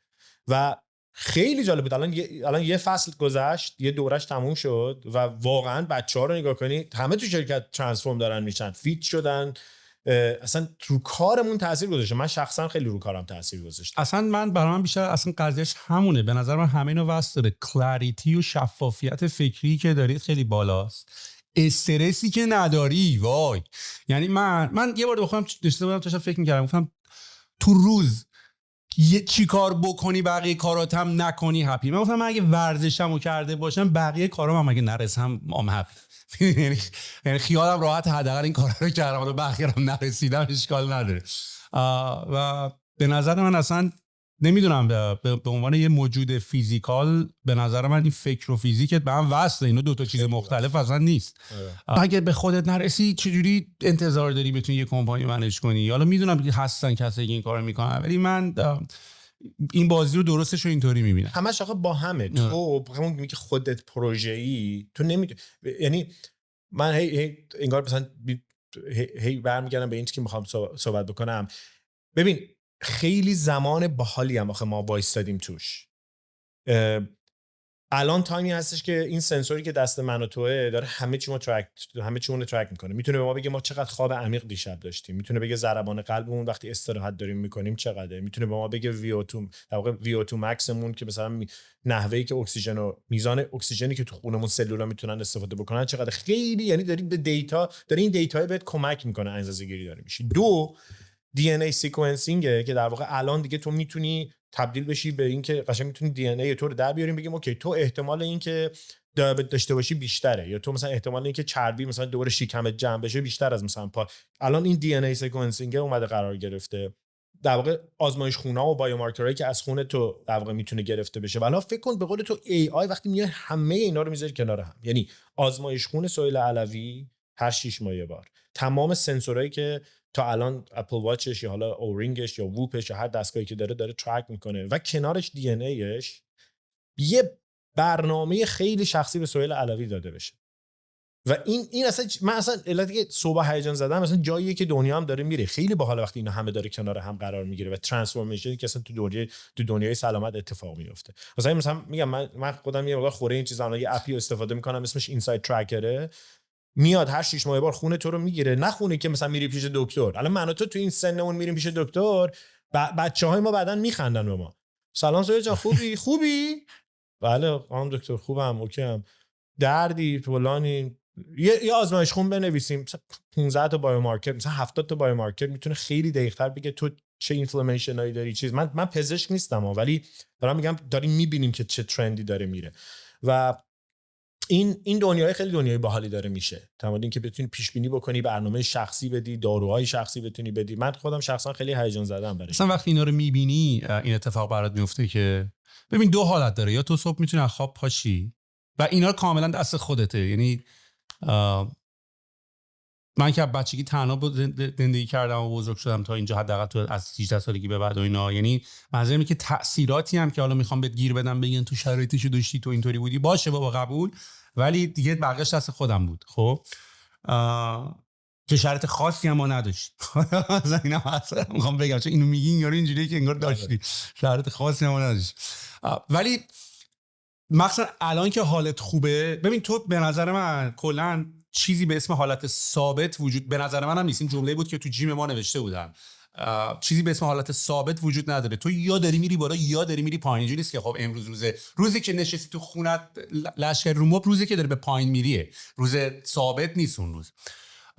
و یه جوری شد به جای اینکه تو بخوای سعی کنی هر روز از خواب پاشی، حتی کمپانی، ببین مثلا مایندستی که ما همیشه داشتیم زندگی میکردیم، وای کمپانی رو حالا باید به جایی برسونم، وای کمپانی الان چقدر برای من پیچیده است، وای چقدر من سختی کار دارم، الان باید برم با این سر کله بزنم، وای باید جیم برم، جیم تموم شه بره بیاد. میدونی یه جورایی انگار داشتی هر روزو فقط میخواستی تمومش بکنی. یا مایندست این که تو بتونی خواب پاشی و بگی امروز یه روز دیگه است که بدنه بهترتر بشه، به ایده پروژه نزدیکتر بشم، این که میخوام کامل بکنم. و این شیفت مایندست انقدر میتونه، یعنی شاید تمام این اتفاقاتی هم که توی بترم، یعنی من میخوام نتیجه گیری که دارم سعی میکنم بکنم و با من اگری میخوام ببینم میکنی یا نمیکنی، این بود که جدا از تمام اتفاقاتی که افتاد، کار کردنمون تا الان، نحوه تیم ساختنمون تا الان، با آدما چجوری کار کردن، ساختن ولیو سیستمامون که اصلا امیدوارم برسیم راجع به همین رو صحبت کنیم. من دوست دارم راجع به کالچری که انتخاب کردیم صحبت کنیم، راجع به ولیو سیستمی که انتخاب کردیم صحبت بکنیم، راجع به آدمایی که داریم باشون ترجیح میدیم کار کنیم صحبت بکنیم. ولی همه اینا یه چینج آف مایندستی اول اینترنال بود و بعد حالا داره اکسترنال مانیفست میکنه. یعنی اصلا بحث همینه، بحث اینه که ما همشون خیلی قور میزنیم از اینکه وضعیت کشورمون اینطوریه، وضعیت خودمون اینطوریه، وضعیتی که توشم اینطوریه و همش اتفاقات بیرونیه. ولی من واقعا میفهمم، یعنی I can feel that که همه این اتفاقات کاملا درونیه. یعنی تو درونی باید حالت خوب باشه که بعد بیرونی بتونه خودش نشون بده. اصلا بیرون دنیای پیرامونت مانیفستیشن اینه که تو چجوری داره میگذره. چون تجربه اون اتفاقی که بیرون میفته نیست، تصمیمی که تو نسبت به اتفاق میگیری. یعنی این چیزیه که تجربه زیسته تو رو میسازه. این نیست که اون بیرون انقلاب شد، نمیدونم این اتفاق افتاد، تو در برابرش چیکار میکنی، این میشه تجربه تو. و من فکر کنم ببین من خیلی دوستای خوبی دارم که بارها تلاش کردن یک کسب و کار را بندازن، هر بار فیل شدن و این بعضی وقتا میارتشون تو نقطه سیاهی. ولی این نقطه سیاهی برای منم هست، برای تو هم هست، هیچ فرقی نمیکنه. مهمترین چیز اینه که خودت رو با خودت مقایسه بکنی. ببین من یه 7 ماراتون دویدم، دم حمید اسدی گرم. مثلا حمید اسدی منو اوورد تو این دنیای دویدن، همین اکتبر بود، ماه پیش بود دویدیم و خیلی جالبه. تو اون 7 ماراتون که من براش 6 ماه با هم تمرین کردیم با حمید. یعنی من می‌خواستم اول نیومد، گفتم بابا حمید زانو داغون میشه، دیدی که به هر کم از اطرافت میگفتی میخوام برم ماراتون، همه گفتن مراقب زانو اون بابا 20 سال دیگه بعد بود نگران زانوش باشه. بعد بهش گفتم من اگه وزنم بیاد 83 میدوام، مطمئنم دیگه توی طولانی مدت مثلا روی ران طولانی به خودم واسه نمیرسم. ولی تو اون 7 ماراتون هم رکورد 5 کیلومتر رو زدم، هم رکورد 10 کیلومتر رو زدم، هم اولین بار بود که 21 کیلومتر رو 21.2 کیلومتر دویدم و برام خیلی دستاورد مهم بود. نه به خاطر اون روز، انگار اون روز امتحان بود، ولی تمام اون تمرینی که با هم دیگه کردیم تا به اون نقطه رسیدیم. و وقتی که دیتا رو میدیدم مثلا اینجوری بودم که گفتم ایول چقدر خوب تموم کردم، چقدر دویدم، بهترین نسخه خودم اون روز آوردم بیرون.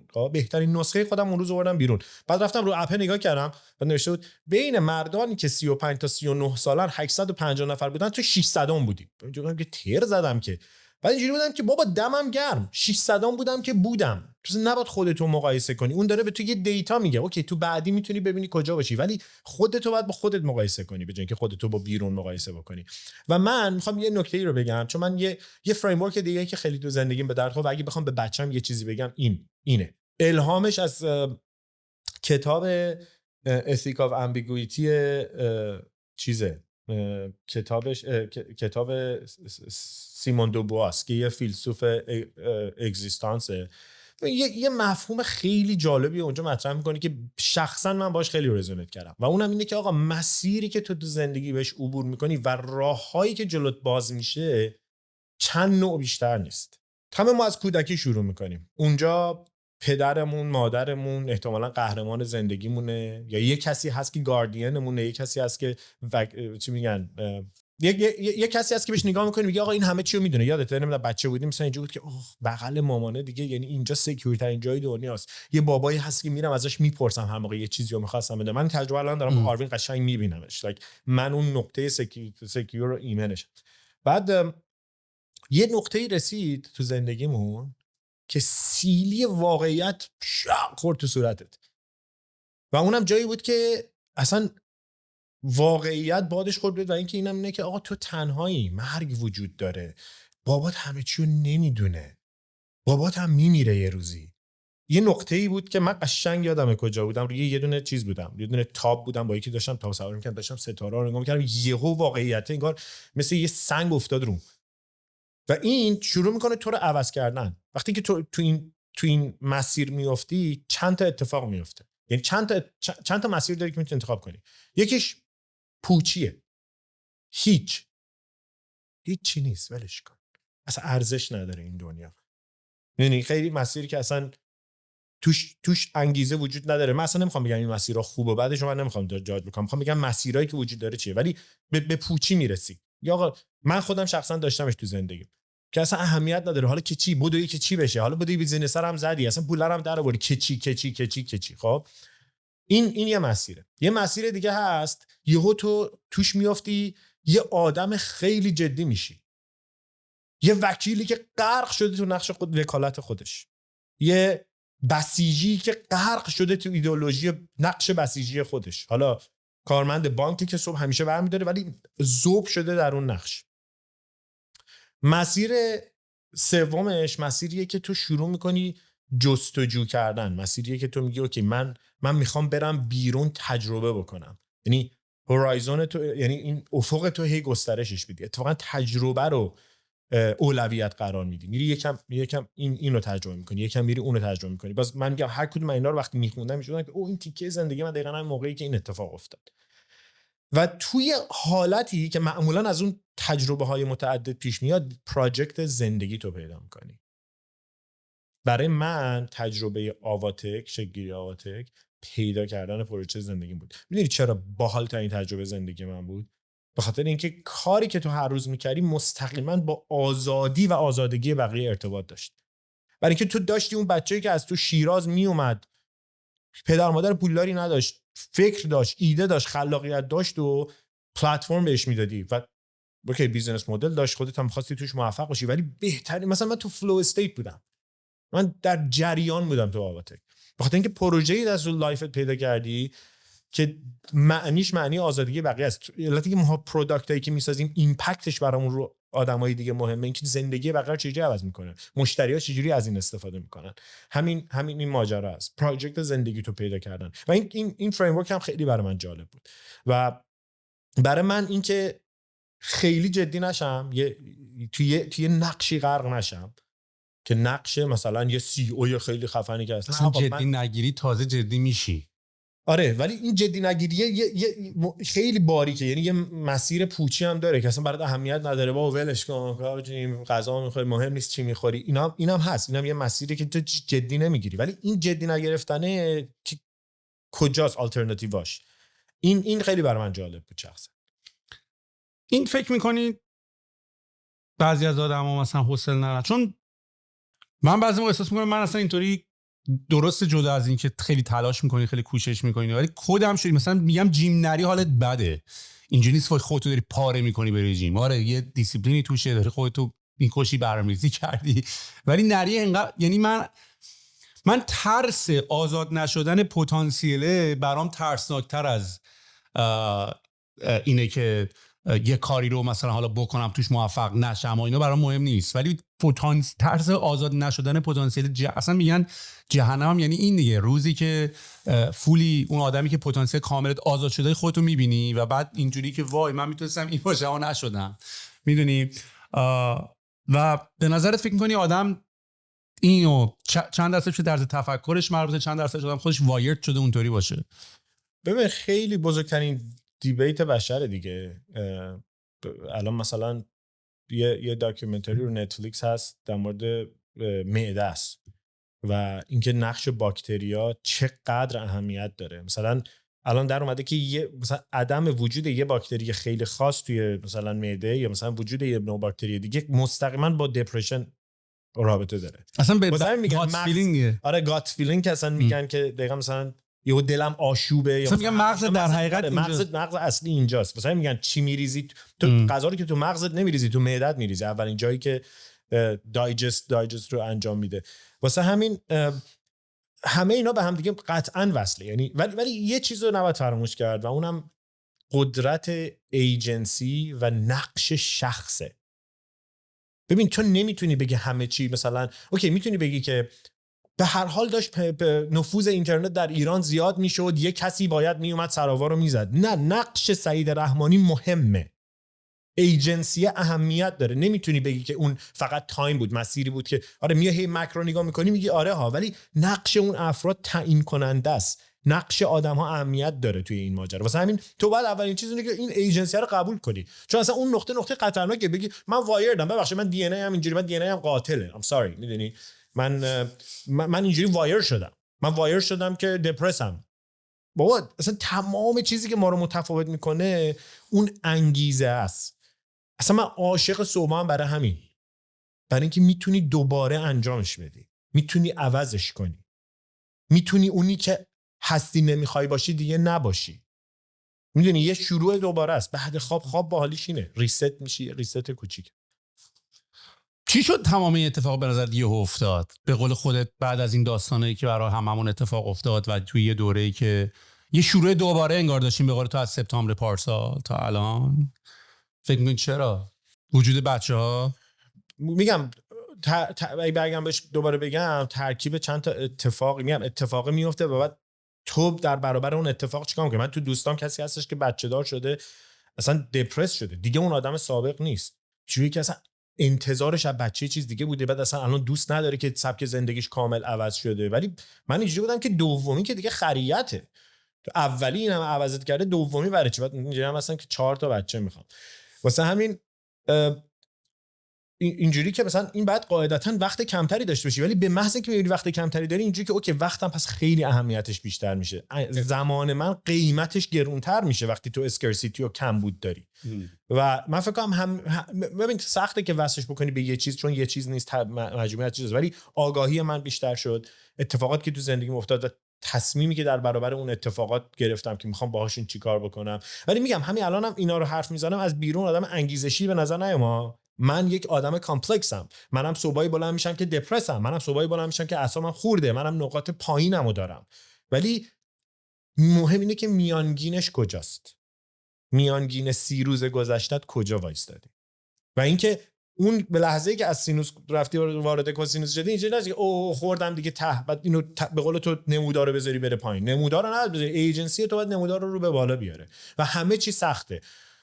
درآمد نمیدونم این که چه اتفاق، پر این سکیوریتی دوره ما، زنم ولم کنه بره چی میشه، بچم یه اتفاقی براش بیفته چی میشه، پر اتفاقایی که همش باید ازش بترسی. مرگ باحال ترین چیزه، قوی ترین چیزه. این که اصلا تو یه روزی نیستی، این خودش بزرگترین عامل دپرشنه. یعنی بعضی وقتا من اتفاقا دوست دارم به مرگ فکر کردن. با یکی از دوستان داشتم حرف می‌زدم، میگفت یکم بعد شاید بری با تراپیستم صحبت کنی. گفتم من حال میکنم راجع به مرگ فکر میکنم، به من انگیزه میده در اوج اینکه دپرسینگه که مثلا میارزه همه این کارا رو داری میکنی وقتی قرار آخرش نباشی.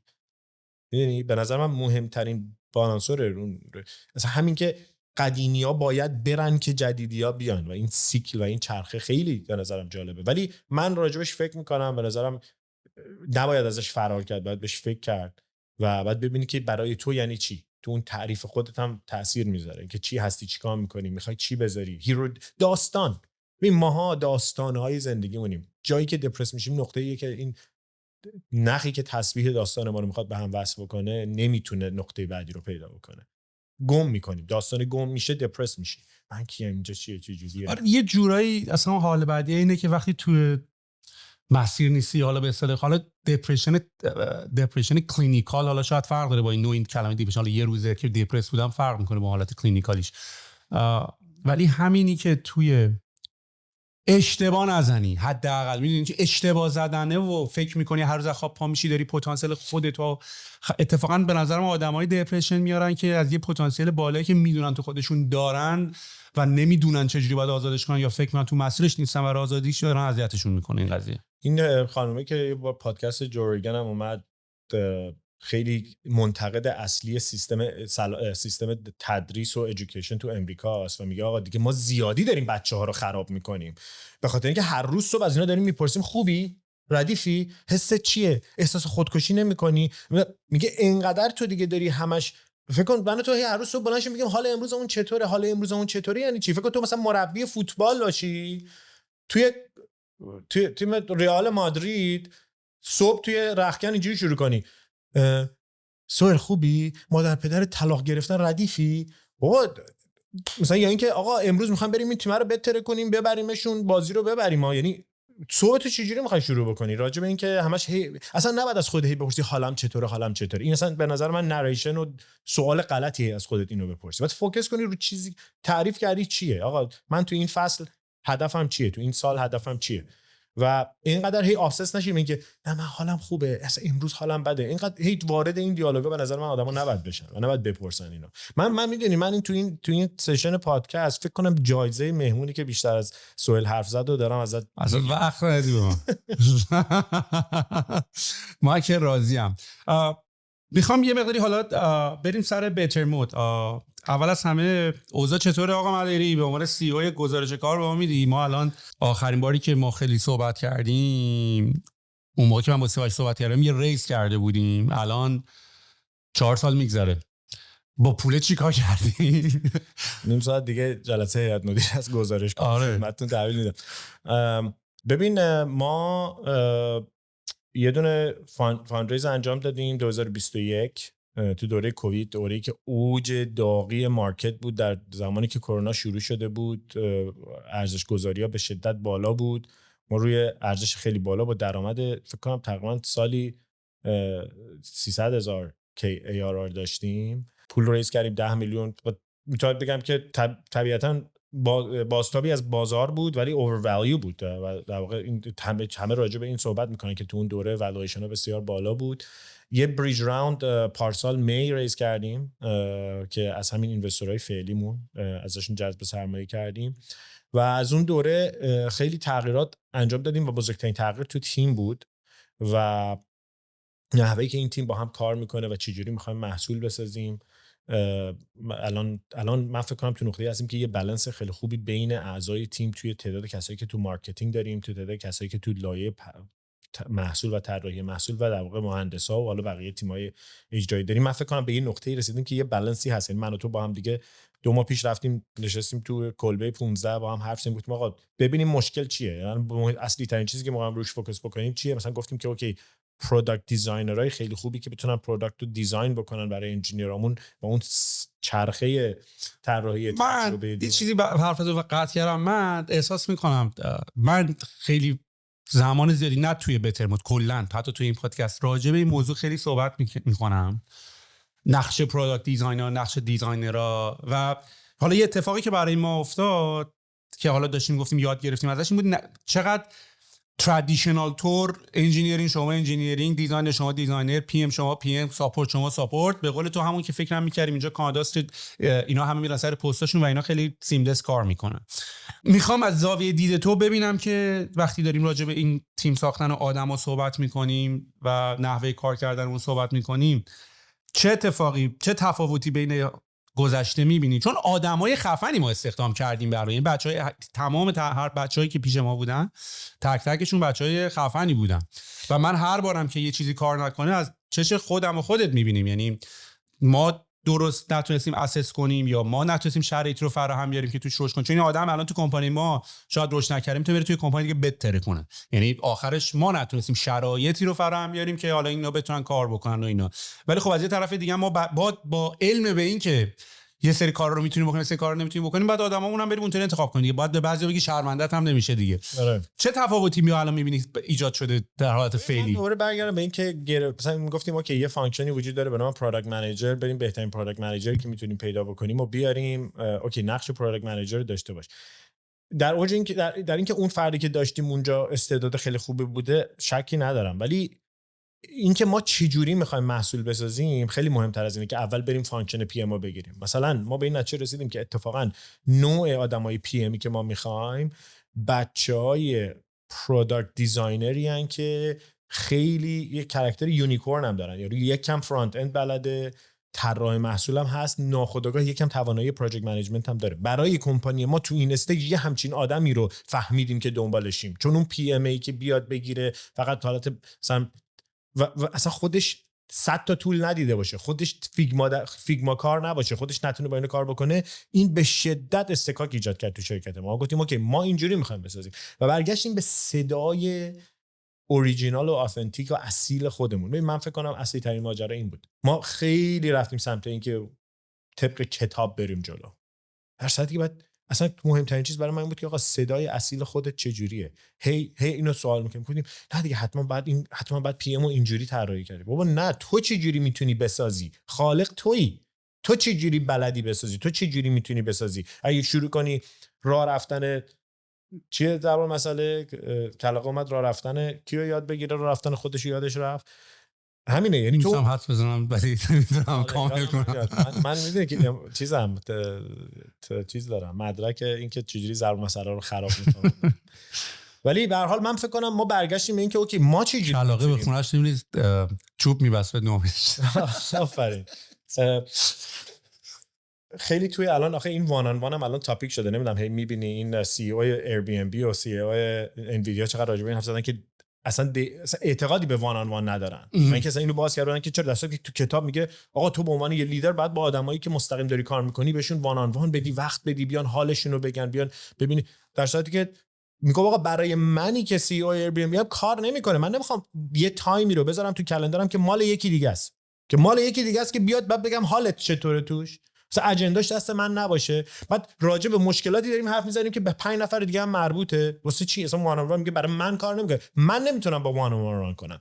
این وان آن وانی که حالا یکی ایدهشو اوورده بوده حتما برای اون داشته خوب کار میکرده، ولی مسئله اینه که اینو به عنوان یک مدل میگیری، میخوای توی مدل شرکتت استفاده کنی. من فکر کنم ما رسیدیم به صدای اوریجینالمون، ما فهمیدیم چی برای ما کار میکنه و اعتماد به نفسش هم کسب کردیم. یعنی قبلش هم دیدیم که شاید من بلد نیستم، شاید من اوکی آره حتما همیشه هم باید اینجوری باشه که شاید من اشتباه میگم، شاید باید همیشه گرسنه باشی، همیشه تشنه یادگیری باشی، ولی بعد خود اوریجینالت هم باشی همزمان. یه خط خیلی باریکه که میتونی ازش بیای بیرون و بگی اوکی نه دیگه اصلا شروع کنی به یه آدم گم شده.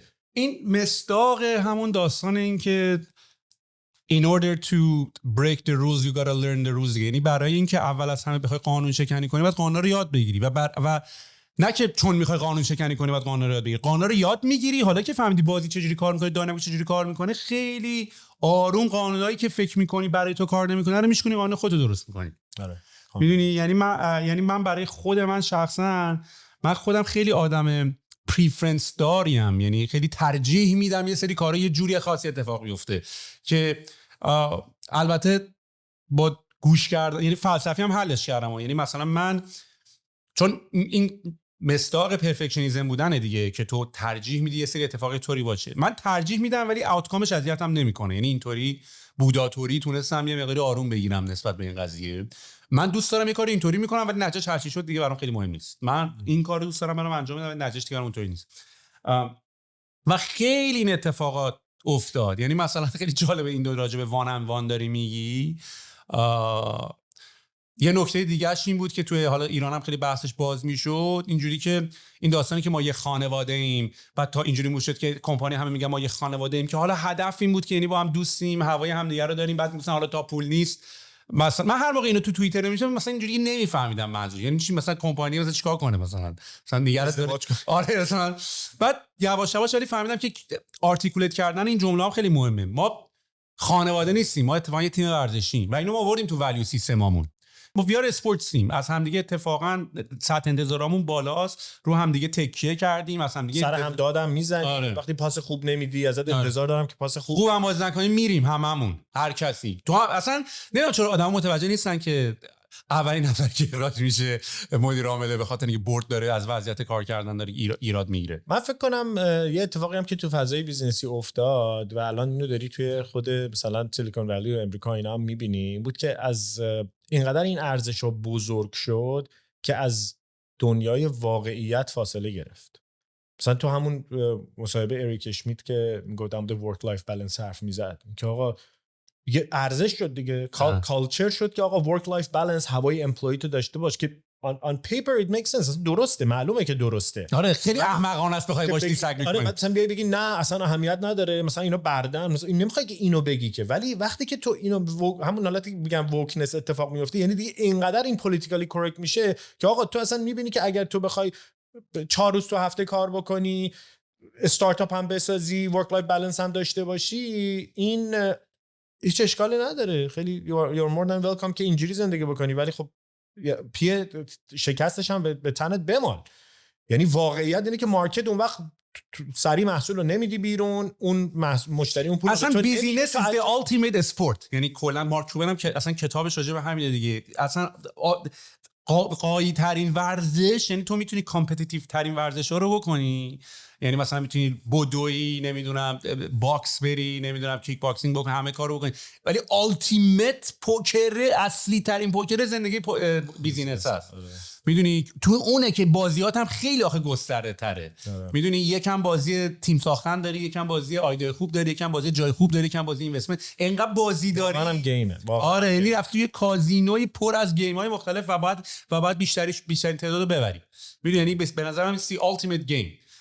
چون من خیلی مثلا این بحث ورک لایف بالانس رو، چون اتفاقا حالا چون ما خودمون خیلی فنش نیستیم که از کلمه بعدمون میاد چون معنای اشتباهی داره، ولی اتفاقا من مثل اینکلوژن شده آخه دیگه، یعنی اینقدر بعد ازش استفاده شده مثلا دیورسیتی و اینکلوژن و ایناست. مگر من و تو فکر کنم بیشترین ورک لایف بالانس رو داریم اتفاقا اگه بخوایم اونجوری نگاه بدیم، یعنی صبح تا شب سر کاری، ولی با خانواده هم هستی، ولی ورزش هم داری میکنی، ولی مسافرت هم داری میکنی، ولی همه غذای خوب هم داری میخوری، همه کاری. اتفاقا از اونی که ورک لایف بالانس نداره، اونی که ورک لایف بالانس داره یه داستان نتفلیکس توش میبینه. یعنی مثلا من ساعت‌های زیادی بیکارم، بعد میگه مگه چشه؟ میبینی چش هیچیش نیست، کسی نگفت چیزیشه. تو اصلا تو آدینس منم نیستی. من نکتهش هم بود این پادکست و این صحبت‌ها و این آدم مال اون نیست اصلا. آره. ببین و میدونی مثلا اینه که تو وقتی مثلا میگی ورک لایف بالانس مهم نیست، انگار رفتی توی نقطه‌ای قرار گرفتی که میگی یا همه چی پرسوناله یا همه چی لایفه یا همه چی ورکه، در صورتی که اینجوری نیست. یا مثلا داری انگار میگی که برن اوت مفهومش وجود نداره. معلومه که وجود داره، تو اصلا به عنوان فاوندر بیشتر از همه برن اوت رو تجربه کردی با پوست و استخونت، ولی داری میگی که آقا من تیمی میخوام و سیستمی میخوام طراحی کنم که وقتی توش داری کار میکنی انگار داری زندگی میکنی. وگرنه به این معنی نیست که من میخوام وقت تو رو از بچت بگیرم، وقت تو رو، ولی میخوام که تو توی این میشنی که من هستم، توی این تغییری که میخوام انجام بدم، توی این چشم اندازی که دارم میبینم، توی این چیزی که نیست و میخوام به هست تبدیلش بکنم، تو پایه من باشی. من میخوام تو هم همونقدر اکسایتد، وقتی هیجانت همونقدر باشه معلومه که الان دیدی مثلا تو تیممون خیلی داریم کسی یارو شب نخوابیده اومده داره بهت نشون میده، تو داری میبینی که چقدر پایه کار تو. اینجوری نیست که تو رفتی خوابیدی اون نخوابیده. آره، ولی ملت خیلی ها میگن که نگاه کن اینا جو میدن بهشون که این صبح تا شب کار کن. یعنی این مایندست آدما اینا که اومدن میگن که اینا میخوان با ما اینطوری کنن که صبح تا شب کار بکشن. خب این نشون میده که مثلا یه کسی که اونجوری فکر میکنه فیت تیم تو نیست. آفرین، حالا فیت فرهنگ تو نیست، فیت سازمان. برای اون یه نفری بره تو تیدی کار بکنه، تو بانک کار بکنه، خیلی خوبه. شاید همه چی اونجا میگم فیت بودن مهمه. تو اصلا اون شخصو نمیتونی بگی این اشتباه فکر میکنه، اون ارزش براش یه چیز دیگه ایه. ولی میتونی بهش بگی که ببین یه جور دیگه هم میتونی به این ماجرا نگاه بکنی که کار تو من بیشترین وقت رو با بچهای شرکت میذارم. تا من اگه جمع بزنم وقتی که با تو صرف میکنم از وقتی که با آروین پسرم میگذرونم بیشتره. چرا؟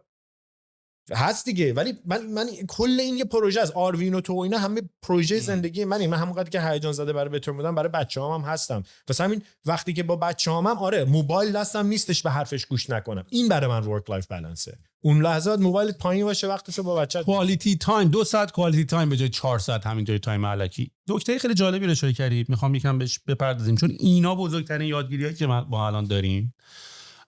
اونم راجع به همین داستان اینه که الان 2 تا داستان میخوام راجعش صحبت کنم. یک نحوه اینترویوهای ما، چون یه کاری ما کردیم، ما شروع کردیم پست گذاشتن برای جذب آدم جدید و به همین علتی که کلی آدم هایر میکردیم، هم دسترسی بهشون سخت بود، پیدا کردن آدمای شبیه خود. یعنی ما جدا از بحث اینکه به ریکروتر بریم، ما اینجوری میادیم ریکروتر میگرفتیم، میگفتیم برو برام آدم بمونم، این سری آدم معرفی میکرد، ما میرفتیم تو اینترویو، بچه‌ام انجینیرینگی مثلا اینترویوش میکردن، میگفتن اگه خوبه میگرفتیم. میدونی یعنی اینم هست دیگه روشش دیگه. بعد ما شروع کردیم پست گذاشتن و شروع کردیم اسایمنت دادن. از یه زاویه دیگه هم خیلی اینم توی توییتر اگه یاد باشه خیلی هم بکلاش کرد. مثلا یاد چیز افتادم استارتاپ ویکند که میگفتن اینا گذاشتن که ایده ها رو بدن به یکی که انجامش بده. من دقیقاً یاد اون افتادم. ببین الان هم همینطوری شد دیگه. یعنی الان برای ما اینطوری شد که شما بدون اعلام کردن حقوق یک پروژه گوشی 2 روز وقتش رو طول میکشه. اصلا یه چیزی یادم اومد، وای ما اصلا اگه یاد باشه کمپانی ما زمانی که 50 60 نفر ما اچ آر داشتیم و اچ آر اصلا من یادم من می‌خواستم هایر کنم، اچ آر نمیذاشت که ما از بچه‌ها پروژه تحویل بگیریم. میگفت اجازه تحویل کردن کار مجانی ندارین، که اینم دوباره میشه همون داستانه به نظر من پولیتیکلی کورکت بودن و ووک بودنه. که البته یه چیزی هم هست، هر کمپانی هم نمیتونه این کارو بکنه. حالا ما رو گذاشتیم به حساب اینکه حالا مثلا حداقل بهتر مود بشناسن و بچهای ایرانی بودن و مثلا این داستانا. کانتکست مهمه. آفرین، کانتکست تویی که طبقه 16 رو داری، تویی که اینفلوئنسر این اسپیسی، تو یه مرکزی هستی که تو اگه بگی آقا من کیا حاضرن تو این ماموریت با من بیان، هزینه‌ش هم یه چالشیه که برای من انجامش بدی. من اگه الان اینو دادش بزنم تو خیابون تورنتو هیچ کسی نمیاد این کارو بکنه. بعد خب میگم کانتکست هم مهمه دیگه. آف کورس من اگه الان اینو بگم کارمند شاپیفای میاد میگه برو بابا، ولی کارمندی که مثلا چه میدونم تو ترکیه نشسته توی کمپانی خوب داره کار میکنه میگه من دوست دارم با سهیل علوی کار کنم، هزینه‌ش اینه که این چالش انجام بدم. آفرین. پس یه چیزی که مردم نمیفهمن اینه که چقدر تو تایم گذاشتی حل مسئله کنی برای من مهم نیست، چقدر انگیزه داشتی، دوست داشتی، برات مهم نبود، به هر قیمتی شده مهم بود. و نکتهش اینه که هستن آدمایی که میخوان این کارو بکنن. یعنی ما خودمون آلردی یه فیلترینگ لولی برام. حالا یه چیز خنده‌دار بگم، اگه همون کس میومد به جای اینکه چالشو انجام بده یه ویدیو رکورد میکرد از خودش، میگه آقا من اون چالشو انجام ندادم ولی این باحال‌ترین پروژه‌ای که تو زندگی من انجام دادم که داشتیم نموده. آره نشسته آدم تو شرکتمون، آدم داشتیم اصلا اون کارا رو نکرد، گفت من فهمیدم که این کارا رو من باید بکنم. آفرین. آره میخوام بگم که تو همین رو میخوای و اصلا بعضی وقتا اینکه کیو نمیخوای، پیامی که تو میگی بیرون. منو تو اینترویوها داریم میگیم که آقا منو تو شروع کردیم تو اینترویوها با آدم میگیم چرا نیا تو بهتر مود. اصلا احمقانه است. طبق هر کتابی تو بعد همش در مورد این حرف بزنی که به به چه اینجا همه چی خوبه. ما میگیم آقا اینا دلایلی که تو نباید بیای بهتر مود. و همیشه هایرینگ هایی که از تو اون مسیر عبور کردن به مراتب بهتر بودن. و اینکه به واقعیت و دنیا، این که کلاس و باحالی و اینا نیست، به دنیای واقعی نزدیک کردی انتظارو. آره، یعنی اینجا میای کیاتیکه، اینجا میای مدیر بالا سرت نیست، اینجا رشد شخصی کسی نیست، اینجا برات نریدن، اینجا برات پله‌های ترقی رو نچیدن، میدونی؟ یعنی ما همه اینا رو داریم میگیم و واقعا اتفاقا داریم تایپ درست آدمشو میگیریم. میدونی من برای بار هزارم فهمیدم که کاراکتر خیلی مهمتر از اسکیله. با اینکه آدمم که خیلی اسکیل مهمه، دوست دارم مثلا همیشه آدمو، یعنی من قبلا اینطوری بودم که هنوزم تا یه حدی هستم یعنی مثلا اگه اسکیلش خیلی بالاست I'll take the shit، یعنی اگه اخلاقش گوهه ولی مثلا اسکیلش بالاست مثلا، ولی الان چون داری میبینید کار طول، یعنی مثلا آدمی که سری میری باهاش دوتا فیدبک میزنی، ببین یعنی تو دنبال یه تیمی از کامیونیکیشن به معنی حرف زدن زیاد هست، ولی به معنی اینه که یه جایی آره گرفتم هم هست. میدونی همون داستانی که میگم CEO انتروپیک داشت میگفت it's unproductive که فقط بشینی با تیمت 2 ساعت بحث بکنی راجع به اینکه استراتژیمون باید چی باشه. مگه من چقدر وسط فوتبال مثلا میتونم بحث کنم با که داداش سانتو از این ور اینجوری بکش دیگه، فقط باید 10 بار بکش، حالا دوبارشو میذارم دوبارشو نمیذارم دیگه، ولی unproductive وسط زمین من بخوام همش با تو بحث بکنم. میدونی؟ و حالا چون من و تو داریم کارهای دیگه هم الان میکنیم دیگه، جدا از بتر مود و اینا، اینیشیتیوهای دیگه داریم همه رو داریم یه جوری اصلا یه جوری فهمیدیم که it's not work، یه کار یه چیز نیست، یه حرکت نیست، یه it's bunch of stuff like تو همه این کارا رو داری سعی میکنی بری بکنیم. و من الان فکر کنم چیزی که ما داریم سعی میکنیم اینجا راجعش صحبت بکنیم اینه که میون تمام همه کارهایی که آدم باید بکنه، از ساخت ایده و پلنینگ و همه اینا، سخت‌ترین و مهمترین و ادامه دارترین کار تیم است. و من تازه الان دارم میفهم چرا باز میگن آمریکا. ترامپ الان تو یه دقیقه نگاه کن، ترامپ کرده نمیشه دونه دونه ماکرو منیج کنه، برمی‌داره فقط اصلا نکته ترامپ اینه که تو اینو میذاری برای بوردر منیجمنت، اینو میذاری برای ولت منیجمنت، اینو میذاری برای اینو میذاری وزارت این، همه اینا اینطوری داری مشخصشون می‌کنی. میدونی همش ایلان ماسک مگه CEO اسپیس ایکس یارو، CEO تسلا، ولی مگه صبح تا شب نشسته تو تسلا و اینا، اصلا همش داره پابلیکلی داره حرف میزنه. درسته خیلی هنزانه ها، ولی یه ساعت دی تو دی یکی دیگه داره میچرخونه. میدونی؟ و این تیم ساختن خیلی مهمه. من تو خیلی حرف برای زدن داریم، حالا چون بعد بریم جلسه هیئت مدیره. اینجا یه اسلاید من بچه‌هایی که ادیتورن میخوام که اینجا یه دونه از این چیزا هست از پایین میاد بالا، تو NBA نگاه می‌کنی چند درصد توپ تو زمین کی بوده، یه دونه از اینا رو بچه‌ها الان میرن برای تاک ریشیو الان حرف زدن با AI دیگه. آره با فانتوم میتونیم نگاه کنیم. میخوام بیاد بالا ها این تیکه رو لطفاً خواهش کنم ادیتور برامون بذاره، تیکه بالی میشه.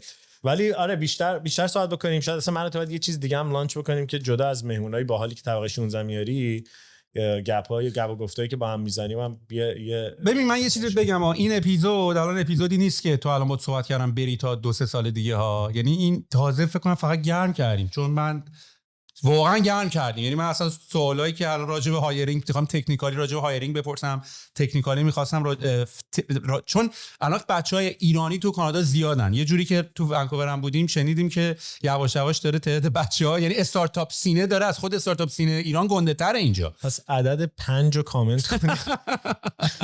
نه ولی واقعا اگه که فکر می‌کنم منم موافقم، یعنی من فکر می‌کنم تجربه‌ای که من و تو داریم تو تمام کارهایی که با هم می‌کنیم اصلا باحاله، بشیم با هم حرف بزنیم، با بقیه شیر کنیم، ببینیم چیه، حرفای بقیه رو بشنویم. ولی منم دوست دارم که ادامه بدیم اینو و اون ریشیو رو بذارین، بعدم عدد 5 هم کامنت کنین. الان از برنامه‌های طبقه 16 چیه، هدفایی که داریم بچه‌ها رو دور هم جمع بکنیم، چرا داریم انقدر بیشتر با بچه‌های ایرانی کار می‌کنیم، استارتاپ‌هایی که اینجا نحوه فاندریزینگشون چجوری میتونن از نتورک ما استفاده کنن و واسه به بقیه اینوستورها، ما چجوری میتونیم واسه به اینوستورهای شما.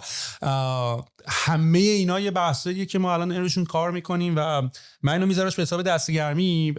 من تو همین که قبل اینکه سال میلادی تموم بشه، اصلا سال میلادی تموم بشه چیه آقا، من و محسن داریم سعی میکنیم مثلا این ستاپمون رو یه جوری تو آفیس بپا کنیم که مثلا روزی 1-2 ساعت حرف بزنیم، بقیه بچه‌ها رو بیاریم، کلی آدم اومدن میخوایم باشون صحبت بکنیم، خیلی تجربه‌های زیادی داریم. من حتی بچه‌ای که پیشمونن میخوام یواش یواش دیگه شروع کنم پابلیکلی ریکورد کردن میتینگامون رو، خیلی هاشونو مثلا یه دونه داشتیم راجع به ولی داشت من خیلی یه جلسه تغییر مفهوم رسانه هم باحالیش به همینه دیگه. مثلا الان اینجوری نیست که مثلا ما تو جایی وایسادیم که ادعا داریم. من اصلا من میخوام ببینی ترانسپرنسی، ببین من دارم چجوری کار میکنم، روز من چه شکلی. مثلا یه جلسه با بچه‌ها داشتم که آنبوردینگ 4 تا از بچه‌های پروداکت دیزاین بود که ما داشتیم راجع به من داشتم ولیوهای پرینسیپلی که نوشتیم و داشتم نشون میدادم.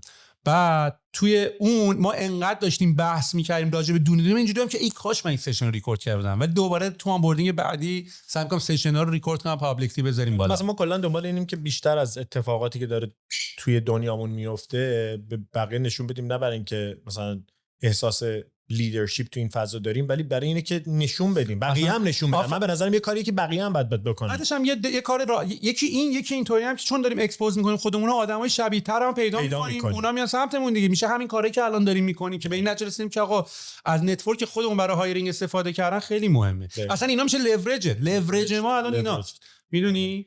نه حتما ولی بازم مرسی که گفتی اومدم و دوست دارم که این برنامه رو ادامه بدیم. خلاصه من عذرخواهی میکنم اگر که تاک ریشیوم از سهیل این دفعه بیشتر بود، از تمام طرفدارای سهیل عذرخواهی میکنم.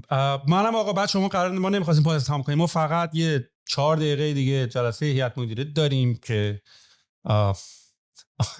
امیدوارم به خوبی و خوشی تموم بشه، ولی باز ملایری رو میاریم. دمت گرم. مرسی. مشتی هستی.